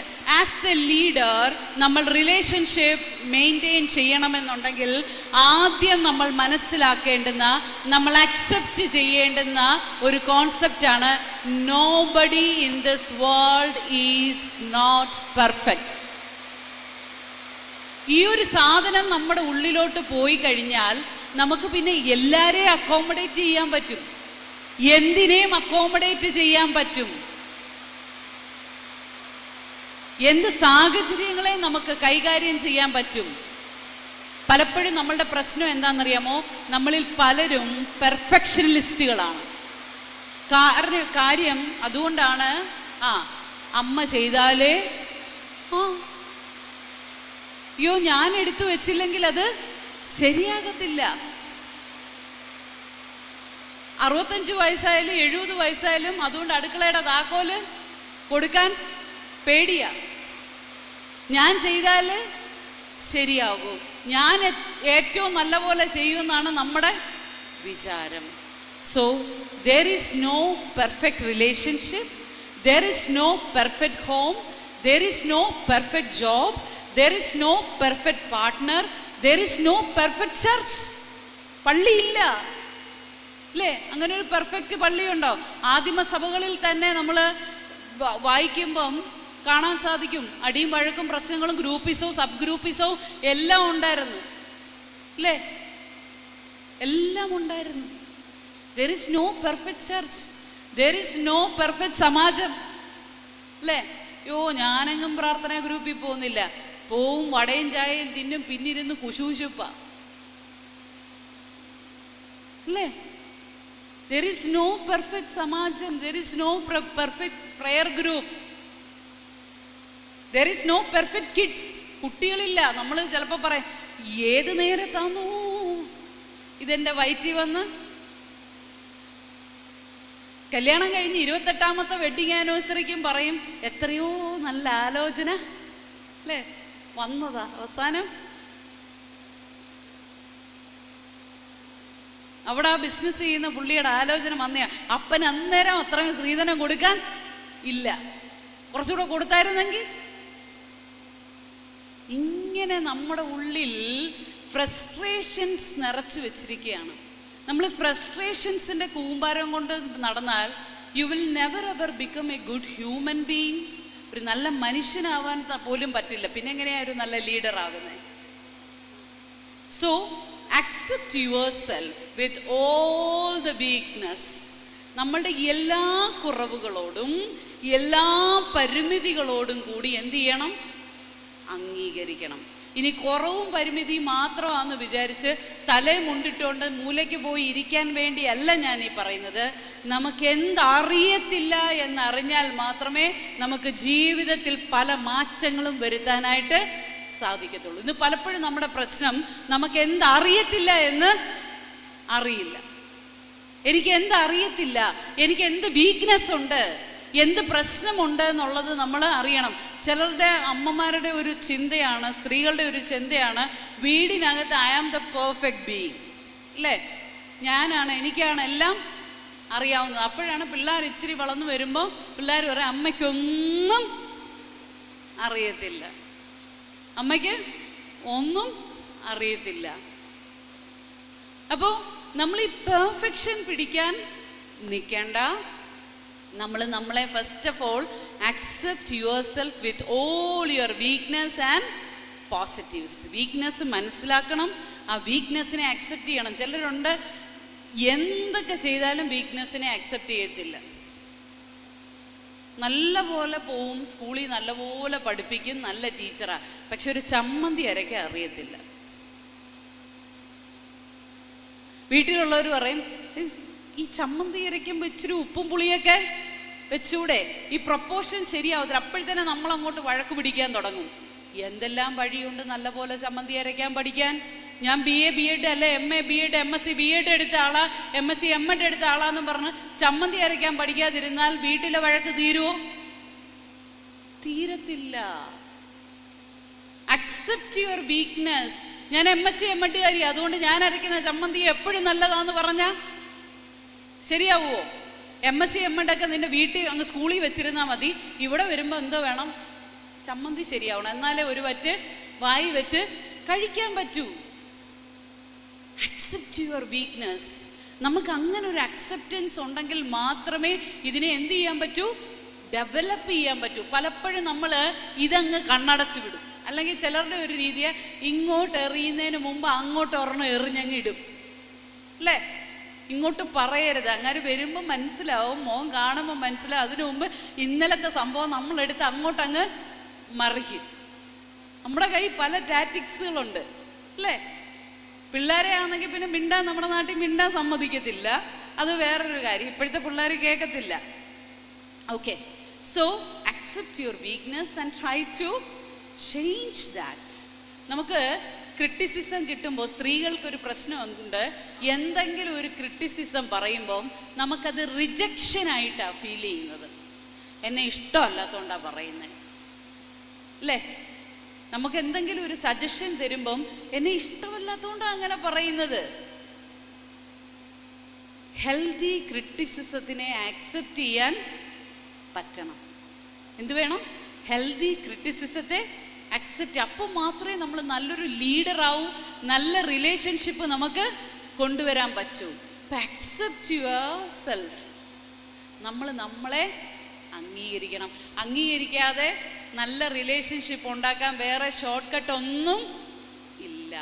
അപ്പം അതുകൊണ്ട് നമ്മൾ നമ്മളെ അംഗീകരിക്കുമ്പോൾ നമുക്ക് എന്ത് ചെയ്യാൻ പറ്റും? മറ്റുള്ളവരെ. കാരണം നമുക്ക് നമ്മളെ അംഗീകരിക്കുന്നതിന് കുറച്ച് പോരായ്മകളുണ്ട്. കാരണം എന്താണെന്നറിയാമോ? നമ്മളുടെ ചില കണ്ടീഷനിങ് ആണ്. കണ്ടീഷനിങ് എന്ന് പറഞ്ഞാൽ എന്താ? നമ്മളെ ഇങ്ങനെ പഠിപ്പിച്ചു വെച്ചിരിക്കുന്ന, നമുക്ക് കിട്ടിയിരിക്കുന്ന ചില കാര്യങ്ങൾ എന്തൊക്കെയാണെന്ന് ചോദിച്ചു കഴിഞ്ഞാൽ അത് ഒരുപാട് കാര്യങ്ങളുണ്ട്. എല്ലാം എനിക്ക് പറയാൻ പറ്റത്തില്ല. പക്ഷേ എന്നാൽ പോലും ചിലത് ഞാൻ പറയാം. ഒരു എക്സാമ്പിൾ പറയാം. പണ്ടൊക്കെ ആണെങ്കിൽ ഒരു വീട്ടിൽ ഒരു കാർ വെച്ച് കളിക്കുവാണെങ്കിൽ പെങ്കൊച്ചും കൂടെ കാറിന് അടിയുണ്ടായാൽ ആ കാർ ആർക്ക് വാങ്ങിച്ചു കൊടുക്കും? ആങ്കൊച്ചിന് വാങ്ങിച്ചു കൊടുക്കും. ഇപ്പം കാലം മാറി. ഇങ്ങനെയൊക്കെയുള്ള ചില കണ്ടീഷനിങ് ഉണ്ട്. നമ്മളുടെ ഇതുപോലുള്ള ചില കണ്ടീഷനിങ് നമ്മളുടെ വീടിനകത്ത് തന്നെ മാറണം. നമ്മുടെ വീടിനകത്ത് മാറ്റം ആദ്യം ചന്തയിലല്ല, ജംഗ്ഷനിലല്ല ഉണ്ടാവുന്നത്. മാറ്റം ആദ്യം എവിടെയാണ് ഉണ്ടാകേണ്ടത്? വീടിൽ. ഞാൻ പറയും വീടിൻ്റെ അടുക്കളയിൽ. എവിടെയാണ് മാറ്റം ഉണ്ടാവേണ്ടത്? അടുക്കളയിൽ. അടുക്കളകളിൽ മാറ്റമുണ്ടായാൽ അതെവിടെ വരെ എത്തും? അരങ്ങത്ത് വരെ എത്തും. അരങ്ങത്ത് നിന്നല്ല അടുക്കളയിലോട്ട് വരുന്നത്. അപ്പോൾ നമ്മളാകാൻ ഹെൽപ്പ് ചെയ്യുക. നമ്മളുടെ കുഞ്ഞുങ്ങളെ. ഇന്നത്തേക്ക് ഒരു പ്രശ്നം എന്താണെന്ന് ചോദിച്ചു കഴിഞ്ഞാൽ നമുക്കിന്ന് ആർക്കും ലിസൺ ചെയ്യാൻ സമയമില്ല. എന്താ ലിസൺ ചെയ്യാൻ സമയമില്ല. ഫോർ എക്സാമ്പിൾ, നമ്മുടെ കുഞ്ഞ് സ്കൂളിൽ പോയിട്ട് വന്ന കൊച്ചുമോനോ ആരെങ്കിലും സ്കൂളിൽ പോയിട്ട് വന്ന് പറയും, അമ്മ ഇന്ന് ഞാൻ സ്കൂളിൽ ചെന്നപ്പോൾ കിൻഡർഗാർട്ടനിൽ പഠിക്കുന്ന കുഞ്ഞ് ഒരു ബട്ടർഫ്ലൈ ഇങ്ങനെ പറന്ന് വന്ന് ടീച്ചറിൻ്റെ ടേബിളിലിരുന്നു. ടേബിളിൽ നിന്ന് പിന്നെ അത് പറന്ന് പോയി അവിടെ ചെന്ന് വിൻഡോയിലിരുന്നു. വിൻഡോയിൽ നിന്ന് പിന്നെ അത് ഫ്രണ്ടിൻ്റെ തലയിൽ വന്നിരുന്നു. അവിടുന്ന് പിന്നെ പുറത്തോട്ട് പോയി. നമ്മളിതൊക്കെ കേട്ടിരുന്നിട്ട് മിക്കവാറുമുള്ള നമ്മളുടെ അമ്മമാരുടെ പ്രതികരണം, എടാ നീ പഠിക്കാനാണോ സ്കൂളിൽ പോകുന്നത് അതോ ബട്ടർഫ്ലൈയെ നോക്കാനാണോ? പിറ്റേന്ന് കൊച്ചു പറയൂ. നമ്മൾ ചില കമ്മ്യൂണിക്കേഷനുകളൊക്കെ ഇങ്ങനെ ബ്രേക്ക് ചെയ്ത് കളയാം. ഇന്നലെ ഒരു ഹസ്ബൻഡും വൈഫും എൻ്റെ അടുത്ത് വന്നിട്ട്, ഞാൻ ചോദിച്ചു നിങ്ങളുടെ പങ്കാളിയിൽ മാറ്റണമെന്ന് ആഗ്രഹിക്കുന്ന ഒരു കാര്യം എന്താണെന്ന് ചോദിച്ചപ്പം പുള്ളിക്കാരത്തി പറഞ്ഞ ഇതാണ്, എനിക്കൊന്നും തുറന്നു പറയാൻ പറ്റില്ല. ഞാൻ ചോദിച്ചാൽ അതെന്താ? പുള്ളിക്ക് ഇത്തിരി ആൻസൈറ്റിയുടെ പ്രശ്നമുണ്ട്, ഉത്കണ്ഠയുടെ പ്രശ്നമുണ്ട്. അപ്പോൾ എന്തെങ്കിലും ഒരു കാര്യം അങ്ങോട്ട് പറയാൻ ചെല്ലുമ്പോൾ പുള്ളി ഒരു സൊല്യൂഷൻ ഇഞ്ഞെടുത്തിടും. അത് പിന്നെ അങ്ങനെയൊന്നും പ്രശ്നമൊന്നുമില്ല, നീ ഇതിങ്ങനെ അങ്ങ് ചെയ്താൽ മതി. അപ്പോൾ പുള്ളിക്കാരത്തിയുടെ മനസ്സിൽ എപ്പോഴും ചേട്ടാ ഞാനിതൊന്ന് പറയാൻ, നമ്മൾ സ്ത്രീകൾക്ക് എന്താ ഇതൊന്ന് പറഞ്ഞാൽ മതി അല്ലേ? പറഞ്ഞു കഴിയുമ്പോഴത്തേനെ നമ്മുടെ പകുതി പ്രശ്നവും തീരും. പക്ഷെ പുള്ളി വിചാരിക്കുന്ന എന്താ, സൊല്യൂഷൻ കൊടുത്താൽ മതി. അപ്പം നമ്മൾ പലപ്പോഴും ഇങ്ങനെ ഒരു കമ്മ്യൂണിക്കേഷൻ ബ്ലോക്ക് ഒക്കെ വരിക. ഇനി ഞാൻ ചോദിച്ചോട്ടെ, നമ്മളെ കേൾക്കൂ? നമ്മുടെ മനസാക്ഷി എന്താണ് പറയുന്നത്, നമ്മുടെ ഉള്ളെന്താണ് പറയുന്നതെന്ന് കേൾക്കൂ? എവിടാ സമയം, അല്ലേ? അതിനൊന്നും നമുക്ക് സമയമേ ഇല്ല. കുറച്ച് സമയമൊക്കെ ഞാൻ പറയാം, നമ്മൾ ലീഡേഴ്സിനുള്ളൊരു വലിയ പ്രോബ്ലമാണ് എന്താണെന്നറിയാമോ? ഈ ലീഡേഴ്സ് ഭയങ്കര ആക്റ്റീവായിരിക്കും, എക്സ്ട്രോവേർഡ്സ് ആയിരിക്കും. ഞാൻ അങ്ങനെ ഒരാളായതുകൊണ്ട് എനിക്കറിയാം. ഒരു കോവിഡ് കഴിഞ്ഞ് ജസ്റ്റ് ബിഫോർ വന്നൊരു കേസ് ഞാൻ എല്ലാവരും പറയുന്ന ഒരു കേസാണ്. ആൻറ്റി 62 ഇയേഴ്സ് ഓൾഡാണ്, അധ്യാപികയായിരുന്നു, ആ നാട്ടിലെ എല്ലാ പ്രസ്ഥാനത്തിലും ഉണ്ട്, ഇങ്ങനെ ഓടി നടന്ന് എപ്പോഴും ആക്റ്റീവാ, എപ്പോൾ നോക്കിയാലും ചിരിയാ, എല്ലാവരുടെയും ഒരു മരണം നടന്നാൽ അവിടെ കാണും, കല്യാണം നടന്നാൽ അവിടെ ഉണ്ട്, ആർക്കെന്ത് ആവശ്യമുണ്ടോ അവിടെ ഉണ്ട്. ആൻറ്റിക്ക് ഒരു സർജറി കഴിഞ്ഞിട്ട് ഒരു 4 മാസം റെസ്റ്റ് എടുക്കേണ്ടി വന്നു. കംപ്ലീറ്റ്, എങ്ങും പോകാൻ പറ്റാത്ത വിധം റെസ്റ്റ്, ഒന്നും ചെയ്യാൻ പറ്റത്തില്ല. പിന്നീട് അങ്ങോട്ട് അത്ര അങ്ങോട്ട് ആക്റ്റീവ് ആവാൻ പറ്റിയില്ല. മകൾ എന്നെ വിളിച്ചത്, അമ്മയ്ക്ക് എന്തോ വലിയ പ്രശ്നമുണ്ട്, I think she is under depression എന്നാണ് മോൾ എന്നോട് പറഞ്ഞത്. എന്താ? അമ്മയ്ക്ക് വിഷാദ രോഗമാണ്. ഈ ആൻറ്റിയോട് ഞാൻ സംസാരിച്ചു. അപ്പോൾ ആൻറ്റി എന്നോട് പറയാണ്, ഇനിയൊന്നും ശരിയാവാൻ പോകുന്നില്ല. എന്നോട് പറഞ്ഞ ആദ്യത്തെ വാചകം ഇങ്ങനെ, ഇനിയൊന്നും ശരിയാകാൻ പോകുന്നില്ല. അടുത്ത വാചകം പറഞ്ഞ എന്താണെന്ന് ചോദിച്ചു കഴിഞ്ഞാൽ, ഇവർക്കൊന്നും എന്നെ ശരിയാക്കാൻ പറ്റത്തില്ല, ഞാൻ ആഗ്രഹിച്ച സമയത്ത് ഇവരൊന്നും എനിക്കൊന്നും തന്നിട്ടില്ല. അപ്പോൾ ഒരു മകനും മകളും ഹസ്ബൻഡും, മകൻ ദുബായിൽ വർക്ക് ചെയ്യുന്നു, മോള് UPSC പ്രിപ്പയർ ചെയ്യുന്നു, ഹസ്ബൻഡ് ഒരു റിട്ടയർഡ് മാൻ. ഞാൻ ഇവരെ വിളിച്ചിരുത്തി ചോദിച്ചു, എന്താ നിങ്ങൾ അമ്മയെ കൺസിഡർ ചെയ്തിട്ടില്ലേ, അമ്മയെ സ്നേഹിച്ചിട്ടില്ലേ, അമ്മയ്ക്ക് എന്താ പറഞ്ഞു? അമ്മയ്ക്ക് എന്തെങ്കിലും വേണമെന്ന് ആരറിഞ്ഞു? അമ്മ ഈസ് ഓൾവേസ് ഹാപ്പി, അല്ലേ? എപ്പോൾ നോക്കിയാലും അമ്മ ഹാപ്പിയാണ്. അമ്മ പ്രത്യേകിച്ചൊന്നും ഞങ്ങളോട് ഇന്ന് വരെ ചോദിച്ചിട്ടില്ല, അതുകൊണ്ട് ഞങ്ങളൊന്നും കൊടുത്തിട്ടും ഇല്ല. അപ്പം നമ്മൾ ലീഡേഴ്സിന് ഇങ്ങനൊരു പ്രശ്നമുണ്ട്, നമ്മുടെ സെൽഫിനെ കൺസിഡർ ചെയ്യാതെ മറ്റുള്ളവരെ മാത്രം കൺസിഡർ ചെയ്ത് ഭയങ്കര ആക്റ്റീവായിട്ട് ഓടി നടക്കും. ഒരു കാലഘട്ടം എത്തുമ്പം മനസ്സോടുന്നിടത്ത് ശരീരം ഓടാതാവുമ്പം ഫ്രസ്ട്രേഷൻ സ്റ്റാർട്ട് ചെയ്യും, ഡിപ്രഷൻ സ്റ്റാർട്ട് ചെയ്യും, ഫ്രസ്ട്രേഷനും ഡിപ്രഷനും. അതുകൊണ്ട് എന്ത് വേണമെന്ന് ചോദിച്ചാൽ, ഓടുന്നതിൻ്റെ ഇടയിൽ കുറേയൊക്കെ അടങ്ങിയിരിക്കാനും പഠിക്കണം. എന്താ? ഓടുന്നതിൻ്റെ ഇടയിൽ അടങ്ങിയിരിക്കാനും, അടങ്ങിയിരുന്ന് എന്നെ കേൾക്കാനും, എന്നെ ശ്രദ്ധിക്കാനും, എന്നെ മനസ്സിലാക്കാനും, എന്നെ ആക്സെപ്റ്റ് ചെയ്യാനും പറ്റണം. That is the sign of a good leader, those who are having good relationship. നല്ല ലീഡറിൻ്റെ ആദ്യം വേണ്ടുന്ന സൈൻ ആൻഡ് ക്വാളിറ്റിയാണ് കുറച്ചൊക്കെ അടങ്ങിയിരിക്കാനും, അല്ലയോ? കുറച്ചൊക്കെ ഒന്ന് അടങ്ങിയിരുന്ന് എന്നെ കേൾക്കാനും, എന്നെ മനസ്സിലാക്കാനും, എന്നെ തിരുത്താനും. ലീഡർമാരുടെ ഒരു വലിയ പ്രശ്നം പിന്നെ എന്താണെന്ന് ചോദിച്ചാൽ, ഇങ്ങോട്ടൊന്നും പറയണ്ട, എനിക്കെല്ലാം അറിയാം, അല്ലേ? ഒന്നും പറയണ്ട. കാരണം നമ്മൾ കുറേ കേസുകളൊക്കെ കണ്ട് കുറേ ഇങ്ങനെ നടന്നു കഴിയുമ്പം ഇവർ പറയാൻ വരുന്നത് എന്താന്ന്, ഞാൻ കൗൺസിലിംഗ് സെഷനിൽ ഇരിക്കുമ്പം ഇവർ രണ്ട് സെൻറ്റൻസ് പറയുമ്പോൾ മൂന്നാമത് എന്താ പറയാൻ പോകുന്നതെന്ന് പലപ്പോഴും എനിക്കറിയാം. ചിലരോടൊക്കെ ഞാൻ ഒത്തിരി ഇങ്ങനെ കാട് കയറി പോകുമ്പം 1-2 കാര്യം അങ്ങോട്ടങ്ങ് ചോദിക്കും. അപ്പം ചോദിക്കും, എങ്ങനെ മനസ്സിലാവുന്നു മാഡം, ഞാൻ ഇതാ ഇപ്പോൾ അങ്ങോട്ട് പറയാൻ വന്നത്. ഇത് നമ്മൾ കുറച്ച് നാൾ ഒരു കാര്യമായിട്ട് ഇടപെട്ട് കഴിയുമ്പം നമുക്ക് എക്സ്പീരിയൻസ് ഉണ്ടാവും. അപ്പോൾ ഈ എക്സ്പീരിയൻസ് വെച്ച് നമ്മൾ പിന്നെ എന്തോ ചെയ്യാൻ തുടങ്ങും? ജനറലൈസ് ചെയ്യാൻ തുടങ്ങും. എന്താ? ജനറലൈസേഷൻ. ആ ജനറലൈസേഷൻ വരുമ്പോൾ ഉള്ള പ്രശ്നം എന്താണെന്നോ, പിന്നെ നമ്മളെ തിരുത്താൻ കർത്താവിന് പോലും, നമ്മളെ തിരുത്താൻ പിന്നെ ആർക്കും പറ്റത്തില്ല, കർത്താവിന് പോലും പറ്റത്തില്ല. സോ അതുകൊണ്ട് ഈ അങ്ങോട്ട് കൊടുക്കുന്ന പ്രക്രിയ മാത്രമല്ല, അങ്ങോട്ട് കൊടുത്തുകൊണ്ടിരിക്കണമെങ്കിൽ, റിലേഷൻഷിപ്പ് നന്നാവണമെങ്കിൽ ഫസ്റ്റ് വേണ്ടുന്നത് എന്താ? നമ്മൾ ഓക്കെ ആവണം. അവിടെ നമുക്കിന്ന് ഒത്തിരി പ്രശ്നങ്ങളുണ്ട്. എന്താ പ്രശ്നങ്ങൾ എന്ന് ചോദിച്ചാൽ, പലപ്പോഴും നമുക്കിന്നുള്ള പ്രശ്നം ഓവർ തിങ്കിങ് ആണ്. ആ ഒരു വാക്ക് കേട്ടിട്ടുണ്ടോ? ഇത് നമ്മളും നമ്മുടെ സമൂഹത്തിലുള്ളവരും ഒരുപോലെ അനുഭവിക്കുന്ന ചില പ്രശ്നങ്ങളെക്കുറിച്ചാണ് ഞാൻ പറയുന്നത്. ഓവർ തിങ്കിങ്, പ്രത്യേകിച്ച് ഒരു 40-45 വയസ്സൊക്കെ കഴിഞ്ഞാൽ ഈ സാധനം നമുക്ക് ഇത്തിരി കൂടാൻ തുടങ്ങും. മെനോപോസൊക്കെ ആവുമ്പോഴത്തേനെ പിന്നെ ഇതിൻ്റെ പീക്കിലോട്ട് അങ്ങ് കയറും. ഓവർ തിങ്കിങ് എന്താണെന്ന് ചോദിച്ചാൽ, വേണ്ടുന്നതിനും വേണ്ടാത്തതിനും എല്ലാം ഇങ്ങനെ അങ്ങ് ചിന്തിച്ചങ്ങ് കാട് കയറി അങ്ങ് പോവും. ഒരിക്കൽ ഭാര്യയും ഭർത്താവും കൂടെ വഴക്കാം. ഭർത്താവ് പറഞ്ഞു, എൻ്റെ പശുവിൻ്റെ പാല് കടയിൽ കൊടുക്കണം, ഞാൻ വിൽക്കും. ഭാര്യ പറഞ്ഞു, പറ്റത്തില്ല, വീട്ടിലെടുക്കണം, കൊച്ചുങ്ങൾക്ക് കൊടുക്കണം. ഇവർ തമ്മിൽ ഭയങ്കര വഴക്ക്, കലശലായ വഴക്ക്. അപ്പോൾ ഇത് കേട്ടോണ്ട് പോയ പുള്ളി കയറി വന്ന് മധ്യസ്ഥം പറയാൻ കയറി വന്നു. കാര്യങ്ങളൊക്കെ കുറേ സംസാരിച്ചെന്നാൽ പിന്നെ പാല് നിങ്ങൾ ഈക്വലായിട്ട് ഡിവൈഡ് ചെയ്ത് കുറച്ച് പുറത്ത് കൊടുക്കുക, കുറച്ച് അകത്തെടുക്കുക, ഇങ്ങനെ പുള്ളി കുറേ സജഷൻസ് ഒക്കെ പറഞ്ഞ്. പിന്നെ പശു എത്ര ലിറ്റർ പാല് തരും ഒരു ദിവസം? അപ്പോഴാണ് പറഞ്ഞത്, ഞങ്ങളതിന് പശുവിനെ വാങ്ങിച്ചിട്ടില്ല. ഇതാണ് നമ്മുടെ ഓവർ തിങ്കിങ്. വാങ്ങിച്ചിട്ടുമില്ല, കണ്ടിട്ടുമില്ല. കൊച്ച് 5ാം ക്ലാസ്സിൽ പഠിക്കുന്നേ ഉള്ളൂ. അവിടെ എങ്ങാണ്ട് ഒരു കേസ് കേട്ട് ഇനി ഇത് ഒരമ്മ എൻ്റെ അടുത്ത് വന്ന കൊച്ചിന് 12 വയസ്സായപ്പോൾ, ഗൾഫ് കൺട്രിയിലാണ്, ഹസ്ബൻഡും ഈ കൊച്ചുമൊക്കെ വല്ലാത്ത ഫ്രസ്ട്രേഷനില്ല. ഈ കൊച്ചിനെ പുറത്തോട്ട് വിടത്തില്ല, വെളിയിലോട്ട് കളിക്കാൻ വിടുന്നില്ല. അതുവരെ വലിയ പ്രശ്നമൊന്നും ഇല്ലായിരുന്നു.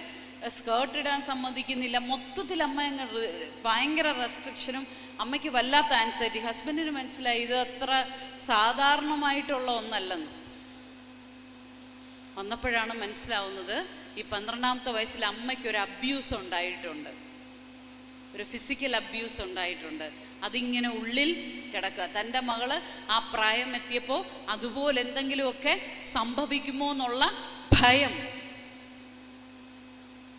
ഇങ്ങനെ പല കാര്യങ്ങളും അല്ലേ, ഇങ്ങനെ പലതും നമ്മൾ ഓവർ തിങ്കിങ്. കൊച്ചു സ്കൂളിൽ നിന്ന് വരാൻ ഇത്തിരി ലേറ്റ് ആയാൽ നമ്മുടെ ചിന്ത എവിടെ വരെ പോവും? അങ്ങ് മോർച്ചറി വരെ പോവും അല്ലേ?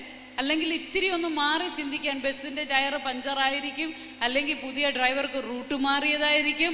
ഇതൊന്നും നമ്മുടെ തലയിലോട്ട് വരത്തില്ല. കാരണം എന്താ? സ്റ്റഫ് വിത്ത് ഓൾ നെഗറ്റിവിറ്റി അല്ലേ? ചുറ്റുപാടുമുള്ള സകല നെഗറ്റിവിറ്റിയും, ജീവിതത്തിൽ ഇന്നുവരെ ഉണ്ടായ സകല നെഗറ്റിവിറ്റിയും പിടിച്ചു വെച്ചിട്ടുണ്ട് ഇവിടെ അല്ലേ? ഉപബോധ മനസ്സിൽ നമ്മൾ പിടിച്ചു വെച്ചിട്ടുണ്ട്. ഞാൻ ചോദിച്ചോട്ടെ, നിങ്ങളുടെ ജീവിതത്തിൽ സംഭവിച്ച മധുരകരമായിട്ടുള്ള ഒരു അനുഭവം ഒന്ന് പറയാന്ന് പറഞ്ഞാൽ എത്ര പേർക്ക് ഇപ്പോൾ ഓർമ്മ വരും? ആ സമയം നിങ്ങൾക്ക് വേദന ഉണ്ടാക്കിയൊരു സംഭവം പറയാൻ പറഞ്ഞാൽ പടാന്നായിരിക്കും വരുന്നതല്ലേ? അപ്പൊ ദിസ് ഇസ് എ ഡിഫറൻസ്. അപ്പൊ നമുക്ക് ഓവർ തിങ്കിങ് ഇല്ലാതാകണമോ, ഓവർ തിങ്കിങ് കുറയ്ക്കണോ? നമ്മളുടെ എന്തായിരിക്കണം? ഉള്ള് ശുദ്ധമായിരിക്കണം. വേണ്ടാത്തതിനെയൊക്കെ എടുത്ത് കളയണം. നിങ്ങളുടെ വീട്ടിൽ ഒന്നുമില്ലെങ്കിൽ എല്ലാ വർഷത്തിലൊരു ക്ലീനിങ് നടക്കുമോ? ഒരു പെയിന്റ് അടി കഴിയുമ്പോൾ നമ്മുടെ വീടിന് ഭംഗി മാത്രമാണോ കൂടുന്നത്? പല ആൻറ്റിമാരും വീട്ടിൽ പെയിന്റ് അടിപ്പിക്കുന്നത് എന്തിനാന്ന് ചോദിച്ചാൽ, അവർ വരുമ്പോഴേ ഈ മൂലയും മുടുക്കുമൊക്കെ ഒന്ന് എടുത്ത് തട്ടി മൊത്തത്തിലൊന്ന് ക്ലീൻ ആകത്തുള്ളൂ. ഈ ഒരു പ്രോസസ്സ് എവിടെ നടക്കണം? നമ്മുടെ ഉള്ളിൽ നടക്കണം. Each and every day. അതാ ഞാൻ പറയാൻ വന്നേ. ആസ് ലീഡേഴ്സ് നമ്മൾ ഓടി നടന്നാൽ മാത്രം പോരാ. നമ്മളുടെ റിലേഷൻഷിപ്പ് നന്നാകണമെങ്കിൽ you should sit some time for yourself. നമുക്ക് വേണ്ടി കുറച്ച് സമയം നമ്മൾ ഇരിക്കണം. ഞാൻ എല്ലാ സ്ത്രീകളോടും പറയാറുള്ള ഒരു കാര്യമാണ്, ഒരു ദിവസം 45 മിനിറ്റെങ്കിലും നമുക്ക് വേണ്ടി സ്പെൻഡ് ചെയ്യണം. ഞങ്ങൾക്ക് ലേഡീസിൻ്റെ വെൽനെസ്സിന് വേണ്ടിയുള്ള ഒരു പ്രോഗ്രാമുണ്ട്, സെനോറ ദ റിയൽ ലേഡി എന്ന് പറഞ്ഞിട്ട്. അവരെ ഫിസിക്കലി, മെൻ്റലി, സൈക്കോളജിക്കലി, സ്പിരിച്വലി ഒക്കെ വെൽബീയിങ്ങിലേക്ക് ആക്കുന്നൊരു പ്രോഗ്രാമാണ്. അപ്പോൾ അത് പലരും വന്ന് അറ്റൻഡ് ചെയ്യുന്നുണ്ട്. അപ്പം ഒരു ഒഫ്താൽമോളജിസ്റ്റ് ഡോക്ടർ എന്നോട് വന്ന് പറഞ്ഞ, മാഡം എന്തെങ്കിലും ഷോർട്ട് കട്ട് ഉണ്ടോ സമയം കൂടുതൽ ജീവിതത്തിൽ വരാൻ? ഞാൻ പറഞ്ഞു, എൻ്റെ പൊന്നു മോളെ, 24 മണിക്കൂറേ ഉള്ള എല്ലാവർക്കും അല്ല 3 പിള്ളേരുണ്ട്, തിയേറ്ററുണ്ട്, പിന്നെ വീട്ടിലെ അമ്മായിയമ്മയുണ്ട്, 10,000 ചെടിയുണ്ട് പുള്ളിക്കാരത്തിക്ക്, അതിൻ്റെ ഇലയൊന്നും വാടാൻ പറ്റത്തില്ല. ഞാൻ പറഞ്ഞു ഇത്രയേ ഉള്ളൂ, ഒരു ദിവസം 45 മിനിറ്റ് നിനക്ക് വേണ്ടി സ്പെൻഡ് ചെയ്ത് 45 മിനിറ്റ് എനിക്ക് വേണ്ടിയോ? പുള്ളിക്കാരത്തിയുടെ അവസ്ഥ അതായതുകൊണ്ട് രണ്ടും കൽപ്പിച്ച് നമ്മൾ പറഞ്ഞത് കേട്ടു. ഈ പറഞ്ഞതിൻ്റെ എല്ലാം കൂട്ടത്തിൽ ഒരു ഫെലോഷിപ്പും കൂടെ ചെയ്തു. ഇത്രയും ഇതിനൊന്നും ഒരു മാറ്റം വന്നില്ല. ഫെലോഷിപ്പ് ചെയ്യുക എന്ന് പറഞ്ഞാൽ ഭാരിച്ച ഉത്തരവാദിത്വം. ഒരു ഫെലോഷിപ്പും കൂടെ ചെയ്തു. അപ്പോൾ നമുക്ക് സമയമില്ലാത്തതല്ല പ്രശ്നം, നമ്മളുടെ പ്രയോറിറ്റിയാണ് പ്രശ്നം. അപ്പം നല്ല ലീഡർ ആകണോ, നല്ല ഹ്യൂമൻ ബീയിങ് ആകണോ, first you should listen yourself and sit some time for yourself and learn how to sit calmly. എങ്ങനെയാണ് ഒന്ന് കാമായിട്ട് ഇരിക്കാൻ പറ്റുന്നതെന്ന് പഠിക്കണം. അപ്പോൾ നമുക്ക് ജീവിതത്തിൻ്റെ ഏതവസ്ഥയിലും ബെറ്ററായിട്ട് മുന്നോട്ട് പോവാൻ പറ്റും. രണ്ടാമത്തത് റിലേഷൻഷിപ്പ് വിത്ത് അതേഴ്സ്. മറ്റുള്ളവരുമായിട്ടുള്ള ബന്ധം സുന്ദരമാക്കി. എനിക്കറിയാം നിങ്ങൾ ലീഡേഴ്സ് ആയതുകൊണ്ട് അറ്റ്ലീസ്റ്റ് അത്യാവശ്യം നല്ല ബന്ധം ഉണ്ടാക്കി പോകുന്നവരാണെന്ന് എനിക്കറിയാം. ചിലർക്കൊരു പ്രശ്നമുണ്ട്, ചിലർ നാട്ടിൽ ഭയങ്കര നല്ല മനുഷ്യരായിരിക്കും, വീട്ടിൽ ചോദിക്കരുത്. കൂടെ കിടക്കുന്നവർക്ക് രാപ്പനി അറിയാവൂ എന്ന് പറയുന്ന പോലെ വീടിനകത്ത് ചോദിക്കാൻ പാടില്ല. ചിലർ വീട്ടിൽ നല്ലതായിരിക്കും, പക്ഷെ നാട്ടിൽ പ്രശ്നക്കാരായിരിക്കും. എല്ലാ പുലിവാലും അവർ പിടിക്കും. പള്ളിയിൽ ഏത് കമ്മിറ്റി ഉണ്ടെങ്കിലും അവർക്ക് 4 ചോദ്യം ചോദിച്ചില്ലെങ്കിൽ ഇരിപ്പുറയ്ക്കത്തില്ല. അവിടെ എന്തെങ്കിലും എവിടെങ്കിലും ഒരു പ്രശ്നം ഉണ്ടെങ്കിൽ എരുതിയിൽ എണ്ണ ഒഴിക്കുന്നതിൻ്റെ കൂട്ട് 2 സ്പൂൺ എണ്ണ ഒഴിച്ചില്ലെങ്കിൽ അവർക്ക് അന്നത്തെ രാത്രിയിൽ ഉറക്കം വരത്തില്ല. So good sign of a good leader, ഒരു നല്ല റിലേഷൻഷിപ്പ് ഉള്ള ഒരു ലീഡറിൻ്റെ ഗുഡ് സൈൻ എന്താണെന്ന് വെച്ചാൽ the skill of conflict resolution. The skill of conflict resolution. പ്രശ്നം ഉണ്ടാക്കുകയല്ല, പ്രശ്നം പരിഹരിക്കാനുള്ള കഴിവ്. Leader should know this skill. ഒരു ലീഡർ എന്നല്ല ഞാൻ പറയുമ്പോൾ ഒരു ഹ്യൂമൻ ബീയിങ് ആണ്. നിങ്ങൾക്ക് നല്ലൊരു ജീവിതം ജീവിക്കണമെങ്കിൽ ഈ ഒരു സ്കില്ല് കൂടിയേ തീരൂ. പ്രശ്നം ഉണ്ടാക്കുന്നവരല്ല, പ്രശ്നം പരിഹരിക്കുന്നവരായിട്ട് മാറണം. പ്രശ്നമില്ലാത്തൊരു ജീവിതം ഉണ്ടോ നിങ്ങൾ പറഞ്ഞേ? എത്ര? ഒരു 350. ഓക്കെ. പ്രശ്നമില്ലാത്ത ജീവിതം ഉണ്ടോ നിങ്ങൾ പറ. ഇവിടെ ഇരിക്കുന്ന ആർക്കെങ്കിലും എനിക്ക് ഒരു പ്രശ്നവും ഇല്ല എന്ന് പറയാൻ പറ്റുമോ? ഇല്ല. നമുക്ക് എല്ലാവർക്കും പ്രശ്നമുണ്ട്. ഒരു പ്രശ്നം ഒന്ന് തീർത്ത് വെക്കുമ്പോൾ അയ്യോ എന്തുമായാലും ബാങ്കിലെ ലോൺ അങ്ങ് തീർന്ന്, EMI തീർന്നെന്ന് വിചാരിക്കുമ്പോൾ അടുത്ത കാർ ലോൺ വരും അല്ലേ? അടുത്ത പ്രശ്നം അടുത്തത് വരും. പക്ഷേ ലാസ്റ്റ് ബ്രത്ത് വരെ നമുക്ക് എന്തുണ്ടാവും? പ്രശ്നമുണ്ടാവും.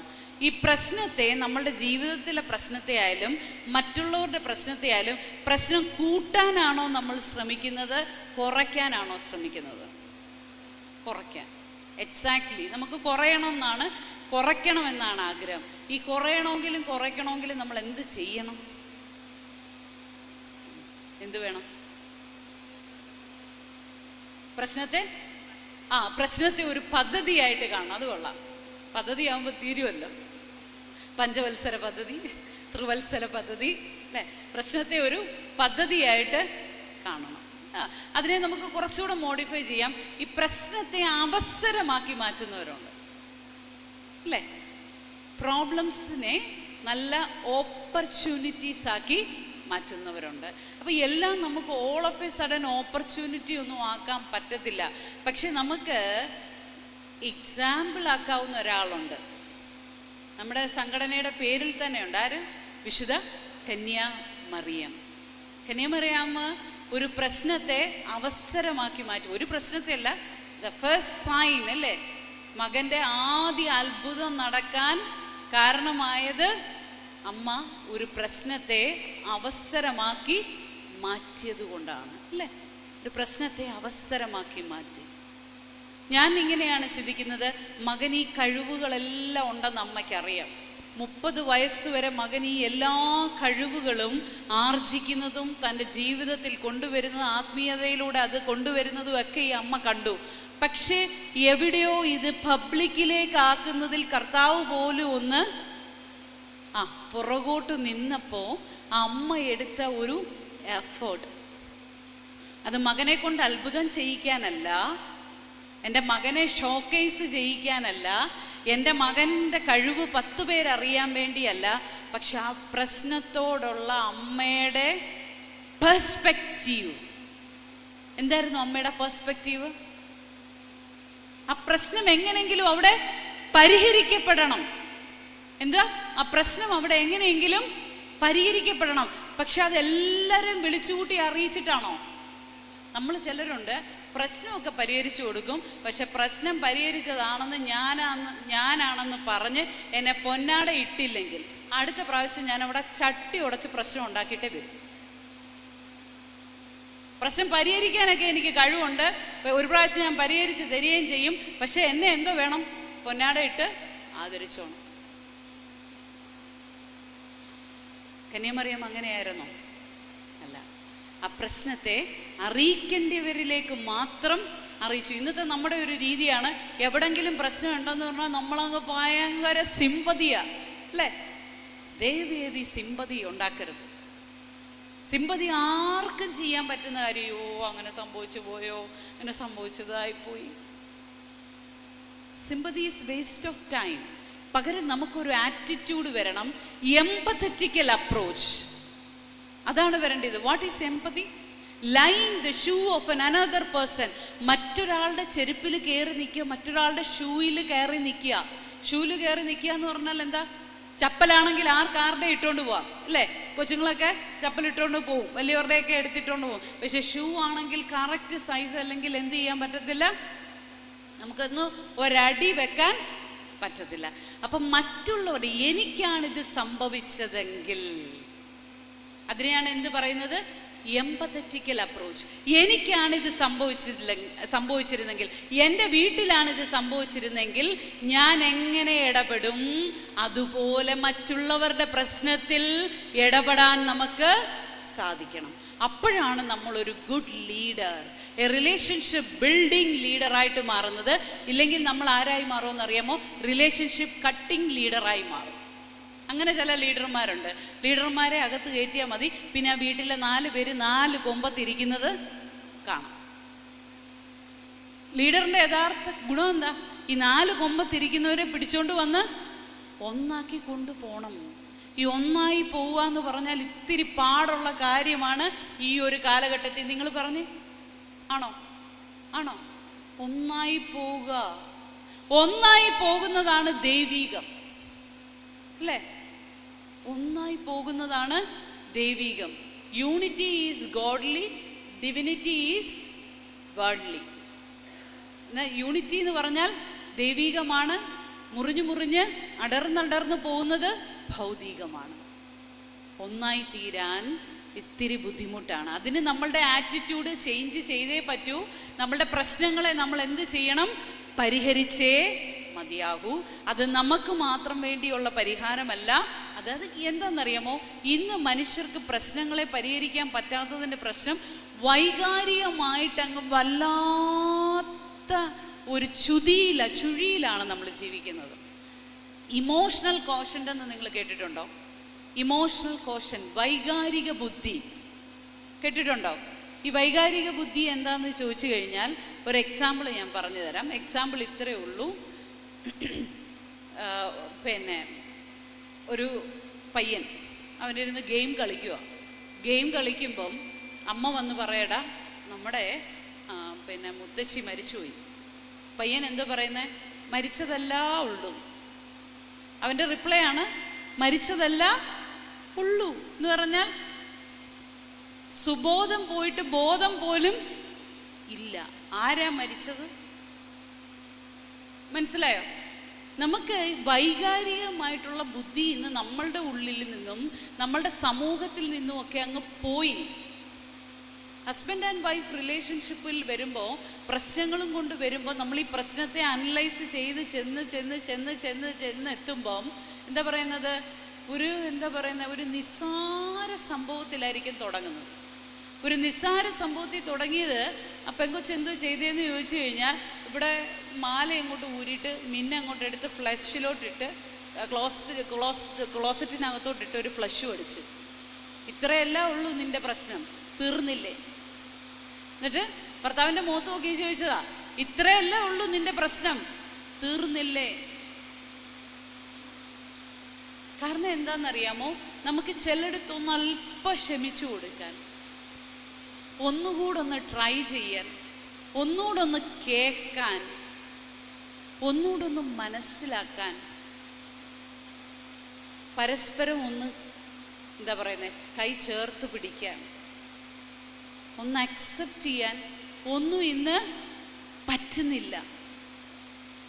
കേൾക്കാൻ തന്നെ നമുക്ക് പറ്റുന്നില്ല. ലിസണിങ് സ്കിൽസ് നമുക്കിന്ന് ഭയങ്കര കുറഞ്ഞു പോയി. കാരണം നമുക്ക് കേൾക്കാൻ എന്തൊക്കെയാ, ഒരു ദിവസത്തെ നോട്ടിഫിക്കേഷൻ മുഴുവനും എടുത്ത് കഴിയുമോ? കഴിയത്തില്ല. ഞാൻ പറയും, ആസ് ലീഡേഴ്സ് നമ്മുടെ വീട്ടിലും നമുക്കും നമ്മൾ ചെല്ലുന്നിടത്തും ഇന്ന് പറഞ്ഞു കൊടുക്കേണ്ട ഏറ്റവും വലിയൊരു കാര്യമാണ് ഡിജിറ്റൽ ഹൈജീൻ. കുളിക്കുന്നതും പല്ല് തേക്കുന്നതും മറ്റ് ശാരീരികമായിട്ട് നമ്മൾ പാലിക്കുന്ന ഹൈജീൻ പോലെ, പ്രാർത്ഥിക്കുന്ന പോലെ ചെയ്യേണ്ടുന്ന ഒരു കാര്യമാണ് ഡിജിറ്റൽ ഹൈജീൻ. എന്താണ് ഡിജിറ്റൽ ഹൈജീൻ? ഒരു ദിവസം എൻ്റെ വീട്ടിൽ ഗാഡ്ജറ്റുകൾ എത്ര മണിക്കൂർ പ്രവർത്തിപ്പിക്കാം? അണയാത്ത ടി വികളുള്ള വീട്. ടി വി എന്ന് പറയുന്ന സംഭവം അണയ്ക്കാറേ ഇല്ല. അണയാത്ത ടി വികൾ, രാത്രിയുടെ ഇരുൾ വെട്ടങ്ങളിൽ ബെഡ്ഷീറ്റിനകത്തൂടെ മൊബൈൽ വെട്ടങ്ങൾ വരുന്ന വീടുകൾ.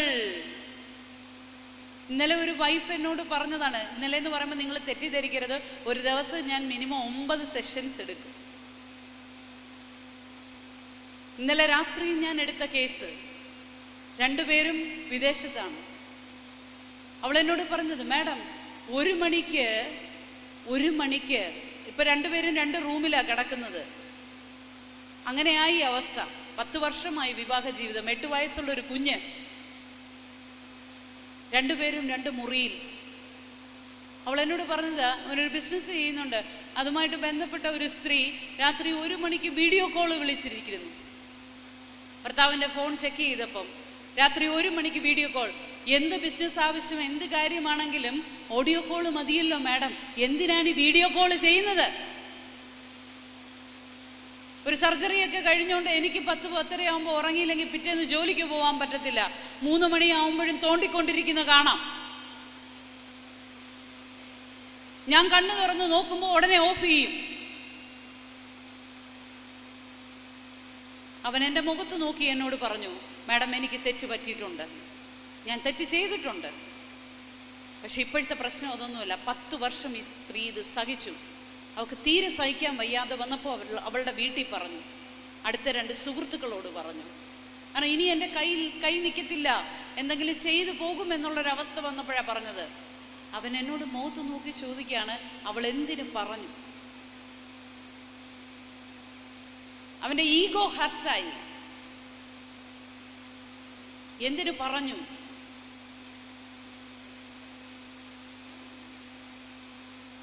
നമ്മളുടെ ജീവിതങ്ങൾ, ഉള്ളിലുള്ള ജീവിതങ്ങൾ ഇങ്ങനെ നമ്മൾ എന്തിൻ്റെയൊക്കെ പുറകിൽ വിരഞ്ഞോടുന്ന ലോകമായി മാറിക്കൊണ്ടിരിക്കുകയാണ്.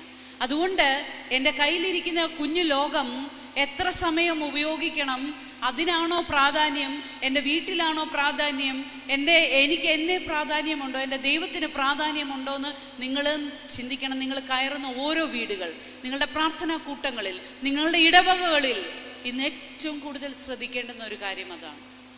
നമ്മളെല്ലാവരും ഇന്ന് ജീവിക്കുന്നത് തന്നെ ഈ മൊബൈലിനകത്താണ്, അല്ലേ? So should maintain digital hygiene. നമ്മൾ ആസ് എ ലീഡർ എന്നുള്ള രീതിയിൽ എവിടെയും നമുക്ക് കാണിച്ചു കൊടുക്കാവുന്ന, ചിലർക്കൊരു രസമുണ്ട്, പ്രാർത്ഥനയ്ക്ക് പാട്ടുപാടി നല്ല കൈയടിച്ച് മൂത്ത് വരുമ്പോഴാണ് മൊബൈൽ കിണുങ്ങുന്നത്. അല്ലെങ്കിൽ ഒരു കാര്യം പറഞ്ഞുകൊണ്ടിരിക്കുമ്പം എടുത്ത് ചെവിക്കാത്ത. ഇതൊക്കെ നമ്മൾ ആസ് എ ലീഡർ എന്നുള്ള രീതിയിൽ നമ്മൾ മാതൃകകളായിരിക്കണം. മാതൃകകൾ. അതിനകത്ത് സൈലന്റ് എന്നുള്ളൊരു ഓപ്ഷൻ ഉണ്ട്. ഈ സൈലന്റ് എന്നുള്ളൊരു ഓപ്ഷൻ, അല്ലെങ്കിൽ അതിനെ കാമാക്കി വെക്കാനുള്ള ഓപ്ഷൻ അറിയത്തില്ലെങ്കിൽ ദയവ് ചെയ്ത് മൊബൈൽ നിങ്ങൾ വീടിന് വെളിയിൽ കൊണ്ടുപോകരുത്. അല്ലെങ്കിൽ ആ ഓപ്ഷൻ നമ്മൾ പഠിക്കണം. നമ്മൾ കൊടുക്കുന്ന മാതൃകകൾ നമ്മൾ കൊടുക്കുന്ന മാതൃകകളാണ് നമ്മളുടെ കൂടെയുള്ള അണികൾ ചെയ്യുന്നത്. നമ്മൾ പറയുന്ന വാക്കുകളല്ല, കൊടുക്കുന്ന നമ്മളുടെ ജീവിതം കൊണ്ട് കാണിച്ചു കൊടുക്കുന്ന മാതൃകകളാണ്. അതുകൊണ്ട് നമ്മളോടുള്ള ബന്ധവും മറ്റുള്ളവരോടുള്ള ബന്ധവും വളരെ സുന്ദരമായിട്ട് കൊണ്ടുപോകണം. അതിന് വൈകാരിക ബുദ്ധി കൂടിയേ തീരും. വൈകാരിക ബുദ്ധി. നമ്മളൊരു ചെറിയ കാര്യം കേൾക്കുമ്പോൾ തന്നെ അങ്ങ് ടെൻഷൻ അടിച്ച് തുടങ്ങിയാൽ, നമ്മൾ സ്ത്രീകളുടെ ഒരു പ്രശ്നം, അയ്യോ അതെങ്ങനെ ചെയ്യും അല്ലേ? കൊച്ചിന് പരീക്ഷ 10ാം ക്ലാസ്സിൽ കയറാൻ പോകുന്നതേ ഉള്ളൂ, അപ്പോഴത്തേന് അമ്മ ഇവിടെ നിന്ന് തുള്ളുക. അങ്ങനെ കൊച്ചുങ്ങളെ കൂടെ ആൻഷ്യസ് ആക്കുന്നവരുണ്ട്. ഒരമ്മ എൻ്റെ അടുത്ത് വന്നത്, ആ ഹസ്ബൻഡ് ഇങ്ങനെ പറഞ്ഞത്, പുറത്തോട്ട് ഇറങ്ങാൻ സമ്മതിക്കത്തില്ല, ഒരു സ്ഥലത്തോട്ട് ആ കൊച്ചിനെ വിടത്തില്ല, ആൻസൈറ്റിയാണ്, ഉത്കണ്ഠ. നമ്മൾ ആശ്രയിക്കുന്ന ദൈവത്തിലാണോ വിശ്വാസം? നമ്മൾ ആശ്രയിക്കുന്ന ദൈവത്തിൽ വിശ്വാസമുണ്ടോ? ഇല്ലെങ്കിൽ നമുക്ക് ഉത്കണ്ഠ. ഓരോ ദിവസവും പത്രങ്ങളിൽ വരുന്ന വാർത്തകൾ. എന്നോടൊരു അപ്പൻ പറഞ്ഞതാ, +2 വരെ ഞാൻ കൊച്ചിനെ കൊണ്ടുവിടും, വിളിച്ചോണ്ട് വരും. സ്കൂളിലായാലും ട്യൂഷനിലായാലും കൊണ്ടുവിടും, വിളിച്ചോണ്ട് വരും. പക്ഷെ ഇപ്പൊ അവള് പഠിക്കുന്നത് എവിടെയാ? UK.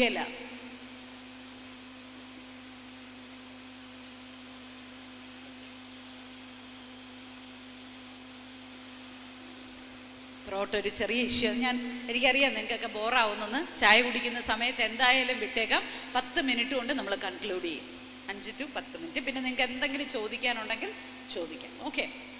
ദ ഫൈനൽ വൺ, നമ്മുടെ റിലേഷൻഷിപ്പിൽ നമ്മളുടെ വൈകാരിക ബുദ്ധി കുറഞ്ഞു. നിങ്ങൾ ഏതെങ്കിലും ഒരു വീട്ടിൽ ചെല്ലുമ്പോൾ അവിടെ ഒരു ലേണിംഗ് ഡിസേബിൾ ആയിട്ടുള്ള, അല്ലെങ്കിൽ ഒരു പിരിപിരിപ്പുള്ള, അല്ലെങ്കിൽ ഒരു എന്താ പറയുന്നത് സ്വഭാവ വൈകല്യമുള്ള, പെരുമാറ്റ വൈകല്യമുള്ള കുഞ്ഞുങ്ങളെ കാണുവാണെങ്കിൽ നിങ്ങൾ പറയണം, ആ കുഞ്ഞിനൊരു ട്രീറ്റ്മെൻറ്റ് കൊടുക്കണം. അല്ലെങ്കിൽ ഹസ്ബൻഡ് വൈഫ് തമ്മിൽ പ്രശ്നമുണ്ട്, നമ്മൾ അവർ ശ്രമിച്ചിട്ടും മാറുന്നില്ല, നിങ്ങളൊരു കൗൺസിലിങ്ങിന് പോ. ഞാൻ ചോദിച്ചോട്ടെ, ശരീരത്തിനൊരു പ്രശ്നമുണ്ടെങ്കിൽ നമ്മൾ ഡോക്ടറെ കാണുമോ? കാണും. ഇന്ന് അതുപോലെ തന്നെയാണ് നമ്മളുടെ മനസ്സിൻ്റെ പ്രശ്നങ്ങളും. പണ്ട് ഈ മനസ്സിൻ്റെ പ്രശ്നങ്ങൾ എന്നൊക്കെ പറഞ്ഞാൽ ഞാൻ പറഞ്ഞില്ലയോ, 100-ൽ ഒരാൾക്കോ അല്ലെങ്കിൽ 1000-ൽ ഒരാൾക്കോ ഉള്ളൂ. ഇന്ന് അങ്ങനല്ല, നമ്മൾ 4-ൽ ഒരാൾക്ക് ഈ പ്രശ്നം ഉണ്ട്. സമയത്ത് അതിനെ അഭിസംബോധന ചെയ്യാൻ കഴിഞ്ഞില്ലെങ്കിൽ അത് ഡിവോഴ്സായി മാറും, അത് സൂയിസൈഡായി മാറും, അത് മർഡറായി മാറും, അത് പഠന വൈകല്യമായി മാറും, സ്വഭാവ വൈകല്യമായി മാറും, വ്യക്തിത്വ വൈകല്യങ്ങളായി മാറും. അതുകൊണ്ട് ഒരു സൈക്കോളജിസ്റ്റിനെ കാണുക എന്ന് പറഞ്ഞാൽ, അതും നമ്മൾ ഏർലി ഇൻ്റർവെൻഷൻ ആദ്യം തന്നെ ഇടപെടുവാണെങ്കിൽ മരുന്നുകൾ പോലും ഇല്ലാതെ നമുക്കിതെല്ലാം മാറ്റാൻ പറ്റും. അതിനിന്ന് നിങ്ങളൊരു സെൻറ്ററിലോട്ട് പോകണമെന്ന് പോലും ഇല്ല, നിങ്ങളുടെ ഫിംഗറിലുണ്ട്. നമ്മൾ ആ ഉപയോഗിക്കുന്ന സാധനത്തിനകത്ത് തന്നെ ഉണ്ട്. സൈക്യാട്രിസ്റ്റ്, ഇപ്പം ഞങ്ങളുടെ ആത്മയാണെങ്കിൽ സൈക്യാട്രിസ്റ്റുകൾ അടക്കമുള്ളവരെ എവിടെ തരും? ഫിംഗർ ടിപ്പിൽ തരും. പ്രിസ്ക്രിപ്ഷൻ പോലും അയച്ചു തരും. അത് കൊണ്ടുപോയി മരുന്നൊന്ന് വാങ്ങിച്ചാൽ മതി.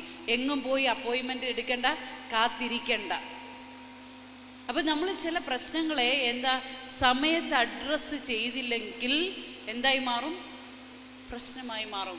നിങ്ങൾ ചിലപ്പോൾ കേട്ട് കാണും, കൊല്ലത്തുള്ളൊരു പെൺകുട്ടിയാണ് ദിവ്യ ജോണി, കുണ്ട്ര കൊല്ലം ആ സൈഡിൽ വരും. സ്വന്തം കുഞ്ഞിനെ കൈകൊണ്ട് ഇല്ലാതാക്കിയ ഒരമ്മ. ഇപ്പം ഞാൻ അവളുടെ ഒരു ഇൻ്റർവ്യൂ ഒക്കെ എടുത്തിട്ടുണ്ടായിരുന്നു. പക്ഷെ ഇന്ന് ആ പെൺകുട്ടി ലോകത്തില്ല. അവൾ ആത്മഹത്യ ചെയ്തു. അന്നേ അവളോട് പ്രത്യേകം പറഞ്ഞിട്ടുണ്ടായിരുന്നു, ഇനി ഒരു പ്രാവശ്യം പ്രഗ്നൻ്റ് ആവും. നല്ല പോലെ റിക്കവർ ആയതാ. PSC റാങ്ക് ലിസ്റ്റിലൊക്കെ അവളുടെ പേരുണ്ട്. MSc B.Ed കാരിയാണ്, മാത്തമാറ്റിക്സ്. രണ്ടാമത് വിവാഹം കഴിച്ച് പ്രഗ്നൻ്റ് ആയി. പ്രഗ്നൻ്റ് ആവുമ്പോൾ അവൾ പോസ്റ്റ്മോർട്ടം ഡിപ്രഷനും പോസ്റ്റ്മോർട്ടം സൈക്കോസിസും വന്ന ആളായതുകൊണ്ട് പ്രഗ്നൻ്റ് ആവുമ്പോൾ വളരെ ശ്രദ്ധിക്കണം. ഒരു സൈക്കോളജിസ്റ്റിൻ്റെ കെയർ, സൈക്കാട്രിക് മരുന്നുകളുടെ കെയർ എല്ലാം വേണം എന്ന് പറഞ്ഞിട്ട് ഈ പുള്ളിക്കാരത്തി ഇതൊന്നും ചെയ്തിട്ടില്ലായിരുന്നു. അവളെല്ലാം കംപ്ലീറ്റ്ലി നിർത്തി. അവളുടെ ഒരു പ്രശ്നം എന്ന് പറഞ്ഞാൽ, അവളെ കേൾക്കാൻ, അവളെ സ്നേഹിക്കാൻ ആരെങ്കിലും കിട്ടിക്കഴിഞ്ഞാൽ പിന്നെ അവൾക്കിതൊന്നും ഒരു വിഷയമല്ല. പക്ഷെ രോഗം മൂർച്ഛിച്ചു, ആത്മഹത്യ ചെയ്തു. പഠിത്തമുണ്ടെന്നൊന്നും പറഞ്ഞിട്ട് കാര്യമില്ല, വിദ്യാഭ്യാസം ഉണ്ടെന്നൊന്നും ഇന്ന് പറഞ്ഞിട്ട് കാര്യമില്ല. മാനസിക ആരോഗ്യം വളരെ കുറഞ്ഞുകൊണ്ടിരിക്കുന്നത്. അപ്പോൾ അതുകൊണ്ട് നിങ്ങളുടെ വീട്ടിലോ നിങ്ങളുടെ നാട്ടിലോ ആരെങ്കിലും പറയുക എനിക്ക് നല്ലപോലെ എന്താ പറയുന്നത് ഇപ്പം ഇരിക്കാൻ പറ്റുന്നില്ല, ടെൻഷനാണ്, അല്ലെങ്കിൽ എനിക്ക് സന്തോഷിക്കാൻ പറ്റുന്നില്ല, ഒന്നിനും ഒരു താല്പര്യമില്ല എന്ന് പറയുവാണെങ്കിൽ അവരെ ഒരു നല്ല കൗൺസിലിങ്ങിന് ഡയറക്റ്റ് ചെയ്യണം. പക്ഷേ പോകുമ്പോൾ പ്രത്യേകം ശ്രദ്ധിക്കുക. അരവൈദ്യൻ ആളെ കൊല്ലും എന്ന് പറഞ്ഞ പോലെ എന്താ പറയുന്നത്, ചില സെഷൻസിലൊക്കെ പോയി കഴിഞ്ഞാൽ അവരുടെ യഥാർത്ഥ പ്രശ്നം മനസ്സിലാക്കാൻ പറ്റത്തില്ല. അതുകൊണ്ട് രജിസ്റ്റേർഡ് ആയിട്ടുള്ള സയൻറ്റിഫിക് ആയിട്ട് ഇതിനെ കൈകാര്യം ചെയ്യുന്ന ക്ലിനിക്കൽ സൈക്കോളജിസ്റ്റുകളുടെ അടുത്തേക്ക് തന്നെ പോവുക. അപ്പം നമ്മുടെ വൈകാരിക ബുദ്ധിയൊക്കെ വളരെ ചോർന്നുകൊണ്ടിരിക്കുന്നു. നമ്മുടെ കുഞ്ഞുങ്ങളോടൊന്നും ഇന്ന് നമുക്ക് ഒരു നോ പറയാൻ പറ്റത്തില്ല. കുഞ്ഞുങ്ങളോടൊക്കെ റിസപ്ഷനിസ്റ്റിനെ പോലെ ചിരിച്ചുകൊണ്ട് നിന്നോണം. നിങ്ങൾ ചെല്ലുന്ന വീടുകളിൽ പറയണം. ഒരു സ്ത്രീ പ്രഗ്നൻ്റ് ആയിരിക്കുവാണെങ്കിൽ അവരോട് പറയണം. കുഞ്ഞെന്ന് പറയുമ്പോൾ കാത്തിരുന്ന് 4 വർഷമോ 5 വർഷമോ 8 വർഷമൊക്കെ കാത്തിരുന്നായിരിക്കും ഈ ഒരു കുഞ്ഞിനെ കിട്ടുന്നത്. ഈ കുഞ്ഞിനെ കിട്ടുമ്പം ഡേ 1 തൊട്ട് നമ്മൾ ആ കുഞ്ഞിനെ എന്ത് ചെയ്യണമെന്നറിയാമോ? കൂടുതൽ ഓവർ പാമ്പറിങ് ചെയ്യാതെ എല്ലാം അറിഞ്ഞും അറിയിപ്പിച്ചും വളർത്തണം. ഇന്നത്തെ അമ്മയപ്പന്മാരെന്താ ചെയ്യുന്നത്? ഇങ്ങനെ റിസപ്ഷനിസ്റ്റിനെ പോലെ ചിരിച്ചുകൊണ്ടിരിക്കും. 10 വയസ്സ് വരെ കുഞ്ഞ് എന്ത് ചെയ്താലും അങ്ങ് സമ്മതിച്ചു കൊടുക്കും. കൊടുത്തിട്ട് നമ്മളൊരു വാക്കും പറയും, കുഞ്ഞാ. എന്താ പറയുന്നേ? കുഞ്ഞാ. ഒരു മനുഷ്യൻ്റെ ഏറ്റവും കൂടുതൽ വളർച്ച നടക്കുന്ന സമയം ഏതാണെന്ന് ചോദിച്ചു കഴിഞ്ഞാൽ അമ്മയുടെ ഉദരം മുതൽ 6 വയസ്സ് കാലഘട്ടം വരെയാണ്. എവിടെയാണ്? അമ്മയുടെ ഉദരത്തിലാണ് ഒരു പയറുമണിയുടെ അത്രയുമുള്ള ഒരു എംബ്രിയോ വളർന്ന് വലുതായി എല്ലാ അവയവങ്ങളും വെച്ച് 2.5 കിലോ 3 കിലോ അല്ലെങ്കിൽ 4.5 കിലോ വരെയുള്ള ഒരു മനുഷ്യ കുഞ്ഞായിട്ട് മാറുന്നത്. അതുകൊണ്ട് പ്രഗ്നൻ്റ് ആയിരിക്കുമ്പോൾ പണ്ട് നമ്മുടെ അമ്മച്ചിമാർ പറയുന്നത് വേദപുസ്തകം വായിക്കണം, പ്രാർത്ഥിക്കണം, പുറത്തിറങ്ങി പേടിക്കരുത് എന്നൊക്കെ പറയുന്നത് അതിൻ്റെ പുറകിലൊരു സയൻസ് ഉണ്ട്. ഇന്ന് പുറത്തിറക്കരുതെന്നൊന്നും പറയരുത്. പുറത്തിറങ്ങാൻ അന്ന് ഇരുട്ടുള്ള കാലഘട്ടമാണ്. പക്ഷേ അതിൻ്റെ പിന്നിലൊരു സയൻസ് ഉണ്ട്. അമ്മയുടെ ഉദരത്തിലിരിക്കുമ്പോൾ അതുകൊണ്ടാണ് മറിയ ചെന്ന് വന്ദനം ചെയ്യുമ്പോൾ എലിസബത്തിൻ്റെ ഉള്ളിൽ പിള്ള ആനന്ദം കൊണ്ട് തുള്ളി. ചിലരൊക്കെ നമ്മുടെ അടുത്ത് കയറി വന്ന് പറയും, അയ്യോ ശിശുസ്നാനമൊക്കെ ചെയ്തിട്ട് എന്തോ കാര്യം, മുതിർന്ന സ്നാനത്തിലാണ് കാര്യം. ബാലൻ നടക്കേണ്ടുന്ന വഴിയിൽ അവനെ അഭ്യസിപ്പിക്കുക, വൃദ്ധനായാലും വിട്ട് മാറില്ല. നിങ്ങൾ ഈ 6 വയസ്സ് കാലഘട്ടം വരെ എന്ത് കാണിച്ചു കൊടുക്കുന്നു അതാണ് അവരുടെ ജീവിതം. അതാണ് അവരുടെ ജീവിതം. ലൈഫിൽ ഇപ്പോൾ പലരും എൻ്റെ അടുത്ത് വരുമ്പോൾ ഞാൻ ഞങ്ങളുടെ ഒരു പ്രധാനപ്പെട്ട ഏരിയയാണ് അവരുടെ ബാല്യകാലം പഠിക്കുക എന്നുള്ളത്. ബാല്യകാലത്തെക്കുറിച്ച് ചോദിക്കുമ്പം ബാല്യകാലത്തിൽ നടന്ന പ്രശ്നങ്ങളാണ് അവരുടെ ജീവിതത്തിൽ ഇന്നും എന്തായിട്ട് നിൽക്കുന്നത്? പ്രശ്നമായിട്ട് നിൽക്കുന്നത്. ഒരു പെൺകൊച്ചിന് എന്തൊക്കെ ചെയ്താലും കല്യാണം നടക്കത്തില്ല. 29 വയസ്സായി, ഏത് കല്യാണം വന്നാലും അറ്റത്ത് വരെ എത്തും, അത് മാറിപ്പോവും, ഏതെങ്കിലും രീതി മാറിപ്പോവും. അപ്പം അത് ഫ്രസ്ട്രേറ്റഡ് ആയിട്ട് അവൾ വന്നപ്പോഴാണ് മനസ്സിലാവുന്നത്. ഇവളുടെ ബാല്യകാലം ചോദിച്ചപ്പോൾ ഇവർ ട്വിൻസാണ്. ഒരാളെ വളർത്തിയത് അപ്പനും അമ്മയും, ഇവളെ വളർത്തിയത് ഇവളുടെ അപ്പൻ്റെ സഹോദരിയാണ്, മാവിയാണ് വളർത്തിയത്. മാവി ഇവള് ചെറുപ്പമായിരുന്ന ആ ഒരു വയസ്സ് തൊട്ട് 6 വയസ്സ് വരെയുള്ള കാലഘട്ടത്തിൽ മാവിയുടെ ഡിവോഴ്സിൻ്റെ പ്രോസസ്സ് നടന്ന കാലഘട്ടമായിരുന്നു അത്. എന്താണ്? കുഞ്ഞിൻ്റെ 1 വയസ്സ് തൊട്ട് 6 വയസ്സ് വരെയുള്ള കാലഘട്ടത്തിലായിരുന്നു മാവിയുടെ ഡിവോഴ്സിൻ്റെ പ്രോസസ്സ് നടന്നിരുന്നത്. ഈ കുഞ്ഞ് നമ്മൾ പറയൂ എന്തോ അറിയാം, കുഞ്ഞിനെന്തോ അറിയാം. ഇവളുടെ ഉൾമനസ്സിൽ മാവി അനുഭവിച്ച എല്ലാ സംഘർഷങ്ങളും കിടക്കുകയാണ്, എല്ലാ സംഘർഷം. അതുകൊണ്ട് വിവാഹത്തിനോട് ഇവളുടെ ഉപബോധ മനസ്സിനൊരു ഭയമാണ്. എന്താണ്? വിവാഹത്തിനോട് ഉപബോധ മനസ്സിലൊരു ഭയമുണ്ടായി. വിവാഹം എങ്ങനെയെങ്കിലും അവള് മനഃപൂർവ്വം അല്ലെങ്കിൽ പോലും അത് സ്റ്റോപ്പാവും. ചിലത് അവൾക്ക് മനഃപൂർവ്വം എഫർട്ട് ഇടും. അപ്പം ഞാൻ പറഞ്ഞു വന്നത് എന്താണെന്ന് ചോദിച്ചു കഴിഞ്ഞാൽ നമ്മളുടെ ഈ കാലഘട്ടത്തിൽ വൈകാരിക ബുദ്ധി ഇല്ലാതായിക്കൊണ്ടിരിക്കുന്ന കാലഘട്ടമാണ്. അതുകൊണ്ട് അത്തരത്തിലുള്ള പ്രശ്നങ്ങളെ നമ്മൾ അഡ്രസ്സ് ചെയ്യേണ്ടത് വളരെ ആവശ്യമായിട്ടുള്ള കാര്യമാണ്. ആസ് എ ലീഡർ നിങ്ങൾ ആ സ്റ്റിഗ്മ എടുത്ത് കളയണം. പ്രസവം കഴിയുമ്പോൾ ഇന്ന് പല സ്ത്രീകൾക്കും പോസ്റ്റ്പാർട്ടം ഡിപ്രഷനാണ്. അതവർ വെറുതെ പറയുന്നതല്ല. കുഞ്ഞിനെ നോക്കാൻ താല്പര്യമില്ല, മുല കൊടുക്കാൻ താല്പര്യമില്ല, കുഞ്ഞിനെ എടുത്ത് എവിടോട്ടെങ്കിലും കളയണമെന്നുള്ള ചിന്ത, അല്ലെങ്കിൽ സ്വയം ഇല്ലാതാകണമെന്നുള്ള ചിന്ത. കാരണം എന്താ? പണ്ട് നമ്മൾ 5ഉം 6ഉം ഉള്ള കുടുംബത്തിൽ നിന്ന് വന്ന ഒരു കുഞ്ഞിനെ വളർത്തുന്നത് എങ്ങനെയാണെന്നും കൊണ്ടും കൊടുത്തും തല്ലിയും പിടിച്ചും ഒക്കെ വന്നെങ്കിൽ ഇന്നത്തെ പെൺകുട്ടികളൊക്കെ 23 വയസ്സായാലും പൊതിഞ്ഞുകൊണ്ട് പോവും, അമ്മ കഴുകി തരും. ഇങ്ങനെ 1 1.5 മുറിയുള്ള വീട്ടിൽ നിന്ന് വന്നിട്ട് പെട്ടെന്ന് എല്ലാ അറ്റൻഷനും കൂടെ ഒരു കുഞ്ഞിന് പോകുന്നു. അതുകൊണ്ട് മാത്രമല്ല മറ്റു പല സ്ട്രഗിൾസ്. ഞാൻ ഇത്രയും നാളുകൊണ്ട് കരുപിടിപ്പിച്ചുകൊണ്ട് വന്ന എൻ്റെ ജോബ്, എൻ്റെ കരിയർ എന്താകും, പല പല സംഘർഷങ്ങളുടെ ഇടയിലാവുമ്പോൾ പോസ്റ്റ്മോർട്ടം ഡിപ്രഷനൊക്കെ ഇത് കോമൺ ആണ്. അത് സമയത്ത് അഡ്രസ്സ് ചെയ്തില്ലെങ്കിൽ വലിയ പ്രശ്നമാവും. ഇന്ന് പല ഡിവോഴ്സുകളുടെയും കാരണം ഈ പോസ്റ്റ്മോർട്ടം ഡിപ്രഷനാണ്. ഇത് പല വീട്ടുകളിലും തിരിച്ചറിയത്തില്ല. അവളുടെ സ്വഭാവം മാറിപ്പോയി, അവൾ വല്ലാത്ത പെണ്ണാണ്, അങ്ങനെ അവളെ കൊള്ളത്തില്ല, എടുക്കത്തില്ല എന്നും പറഞ്ഞ് ഡിവോഴ്സിലേക്ക് എടുത്ത് ചാടുന്നതിന് മുമ്പ് ഒരു വട്ടം ചിന്തിക്കുക, ഒരു സൈക്കോളജിസ്റ്റിനെ പോയി കാണുക. അല്ലെങ്കിൽ അത് അവർക്ക് വേണ്ടുന്ന, അവിടെ ചെന്നാൽ നിങ്ങൾ പറഞ്ഞു തരും എന്താണ് അവർക്ക് വേണ്ടുന്നത്, എങ്ങനെയാണ് അവരോട് പെരുമാറേണ്ടത്, എങ്ങനെ പെരുമാറിയാൽ അവരുടെ പ്രശ്നം മാറും. ഇത്രയേ ഉള്ളൂ. അല്ലാതെ ആരെയും അവിടെ മാനസിക രോഗി ആക്കില്ല. അപ്പം അങ്ങനെ വൈകാരിക ബുദ്ധി കുറഞ്ഞുകൊണ്ടിരിക്കുന്ന ഈ ലോകത്തിൽ നമ്മൾ വൈകാരിക ബുദ്ധിയെ ഉണ്ടാക്കാനായിട്ട് പറഞ്ഞ കാര്യങ്ങളാണ് ആദ്യം ഞാൻ പറഞ്ഞത്. നമ്മളെ അക്സെപ്റ്റ് ചെയ്യണം, നമ്മളുമായിട്ട് നല്ല ബന്ധം വേണം, മറ്റുള്ളവരുമായിട്ടുള്ള നല്ല ബന്ധം അക്സെപ്റ്റൻസിലൂടെ കൊണ്ടുവരണം. ലാസ്റ്റ് ബട്ട് നോട്ട് ലീസ്റ്റ്, ഇതിനെയെല്ലാം നമുക്ക് കിട്ടണമെങ്കിൽ നമുക്കൊരു സ്പിരിച്വൽ സ്ട്രെങ്ത് ഉണ്ടായിരിക്കണം. എന്തായിരിക്കണം? Spiritual strength. നമ്മളുടെ കുറഞ്ഞു പോകുന്ന ഒരു കോഷ്യൻ്റാണിത്, സ്പിരിച്വൽ കോഷ്യൻ്റ്. ആത്മീയമായിട്ടുള്ള വിശ്വാസത്തിൽ അധിഷ്ഠിതമായിട്ടുള്ള ജീവിതം. എൻ്റെ ദൈവം എൻ്റെ കൂടെയുണ്ട്, എൻ്റെ വിശ്വാസം എനിക്ക് മതിയായത്, ഏത് പ്രതിസന്ധിയിലും ഞാൻ തളരില്ല. ഇത് നമുക്ക് കൈമോശം വന്നു പോയിരിക്കുന്നു.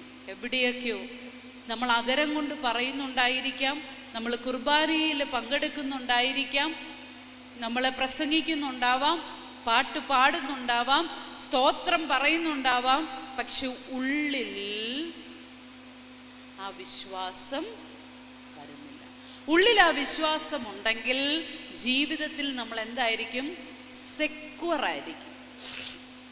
ഇന്ന് ഞാൻ ഇങ്ങോട്ട് വന്നപ്പം എനിക്കൊന്ന് ഒരു പുഴയോ പുഴയാണോ എന്ന് എനിക്കറിയില്ല, അതിങ്ങനെ റോഡോളം ഇങ്ങനെ കയറി നിൽക്കുക. അപ്പം ഞാൻ ഡാലിനോട് പറഞ്ഞു, ഡാലിനെ തിരിച്ചു പോകുമ്പോൾ വഴി കാണുമോ? അപ്പോൾ എൻ്റെ ഉള്ളിൽ കഴിഞ്ഞ ദിവസം ഒരു ഇൻസിഡൻറ്റ് പറഞ്ഞു. വഴി കാണാതെ കണ്ടത്തിലോട്ട് വണ്ടി മറിഞ്ഞു, ശ്വാസം മുട്ടിയ ആൾ മരിച്ചു. പെട്ടെന്ന് ആ ഇമേജ് എൻ്റെ തലയിൽ കൂടെ പോയി. കാരണം നമ്മുടെ തല അങ്ങനെ കഥയുണ്ടാക്കും. എന്തെങ്കിലും ഒരു ഇമേജ് കാണുമ്പോൾ വേറൊരു ഇമേജുമായിട്ട് അത് കണക്ട് ചെയ്യും.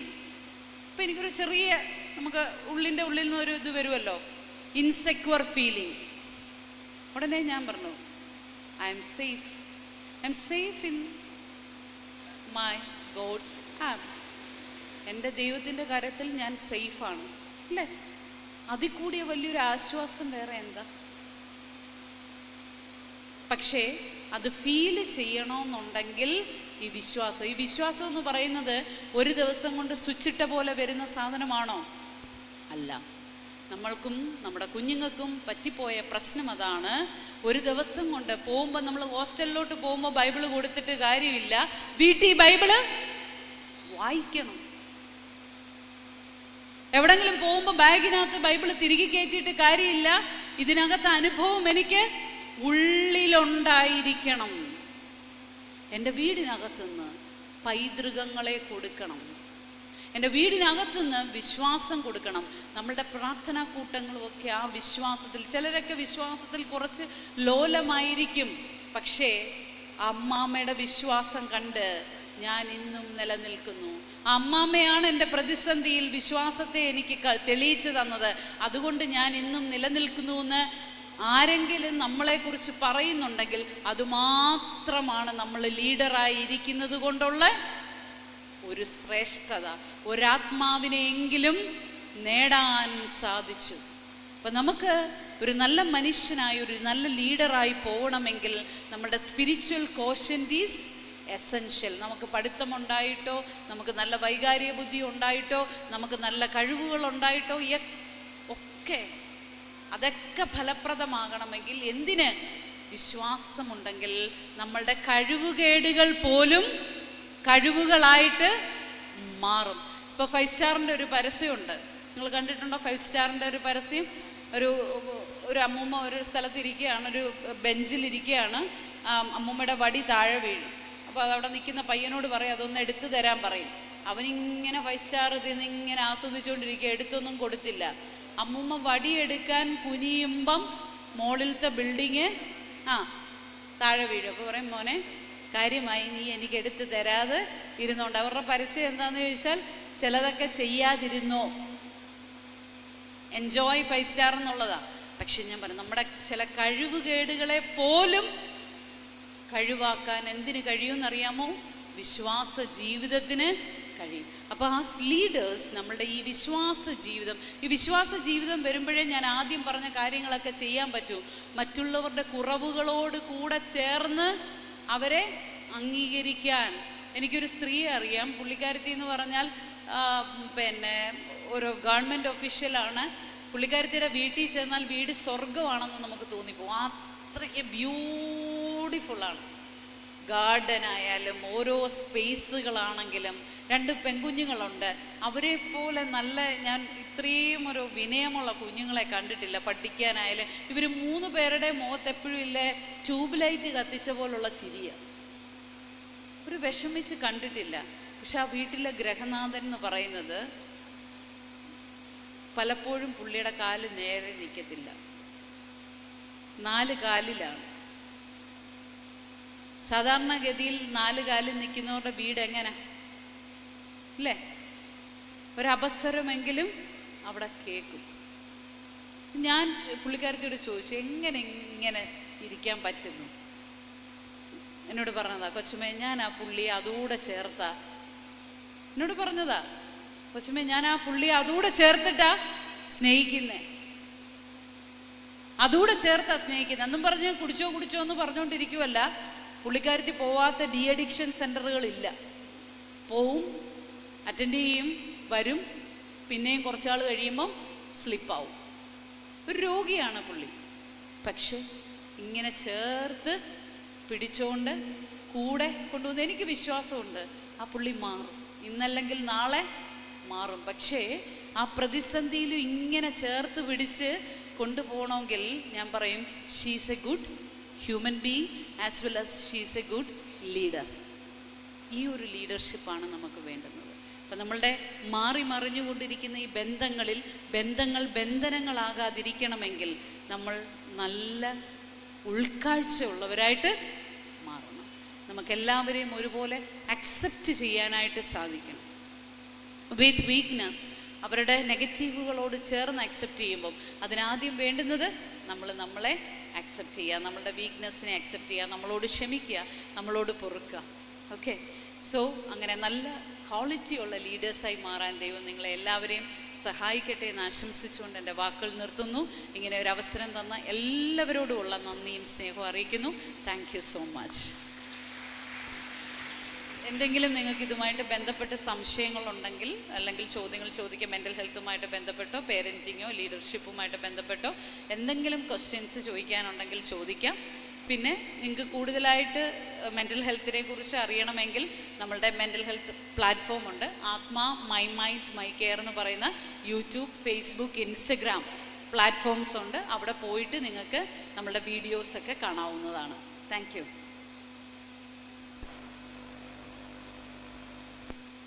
ആർക്കും സംശയങ്ങളൊന്നും ഇല്ല എന്ന് വിചാരിക്കുകയാണ്. എന്തെങ്കിലും ഉണ്ടെങ്കിൽ ഒരു 2 മിനിറ്റ് സമയം അതിക്രമിച്ചിട്ടുണ്ട്. ആർക്കെങ്കിലും ചോദിക്കാനുണ്ടെങ്കിൽ 2 മിനിറ്റ് ഉപയോഗിക്കാവുന്നതാണ്. നമ്പറോ? എൻ്റെ പേഴ്സണൽ നമ്പർ ഞാൻ പറയാം, പക്ഷേ വിളിച്ചാൽ കിട്ടത്തില്ല. നിങ്ങൾ വാട്സപ്പ് മെസ്സേജൊക്കെ ഇട്ടാൽ കിട്ടും. ഒഫീഷ്യൽ നമ്പറിൻ്റെ കാർഡ് ഞാൻ തരാം. പേഴ്സണൽ നമ്പർ വേണ്ടുന്നവർ നോട്ട് ചെയ്തോ. വാട്സപ്പിൽ ഒരു മെസ്സേജ് ഇട്ടാൽ ചിലപ്പോൾ മിക്കവാറും ഞാൻ കണക്റ്റ് ആവും. വിളിച്ചാൽ ഇതുപോലെ ക്ലാസ്സിലോ സെഷൻസിലോ ഒക്കെ ആണെങ്കിൽ എടുക്കാൻ പറ്റത്തില്ല. Personal number 8129 333 114. കിട്ടിയോ എല്ലാവർക്കും? 8129 333 114. വാട്സപ്പ് മെസ്സേജ് ചെയ്താൽ കണക്റ്റ് ആകാം. ബാക്കി ഒഫീഷ്യൽ നമ്പേഴ്സ് വേണ്ടുന്നവർക്ക് ഞാൻ കാർഡ് തരാം. ഓക്കെ.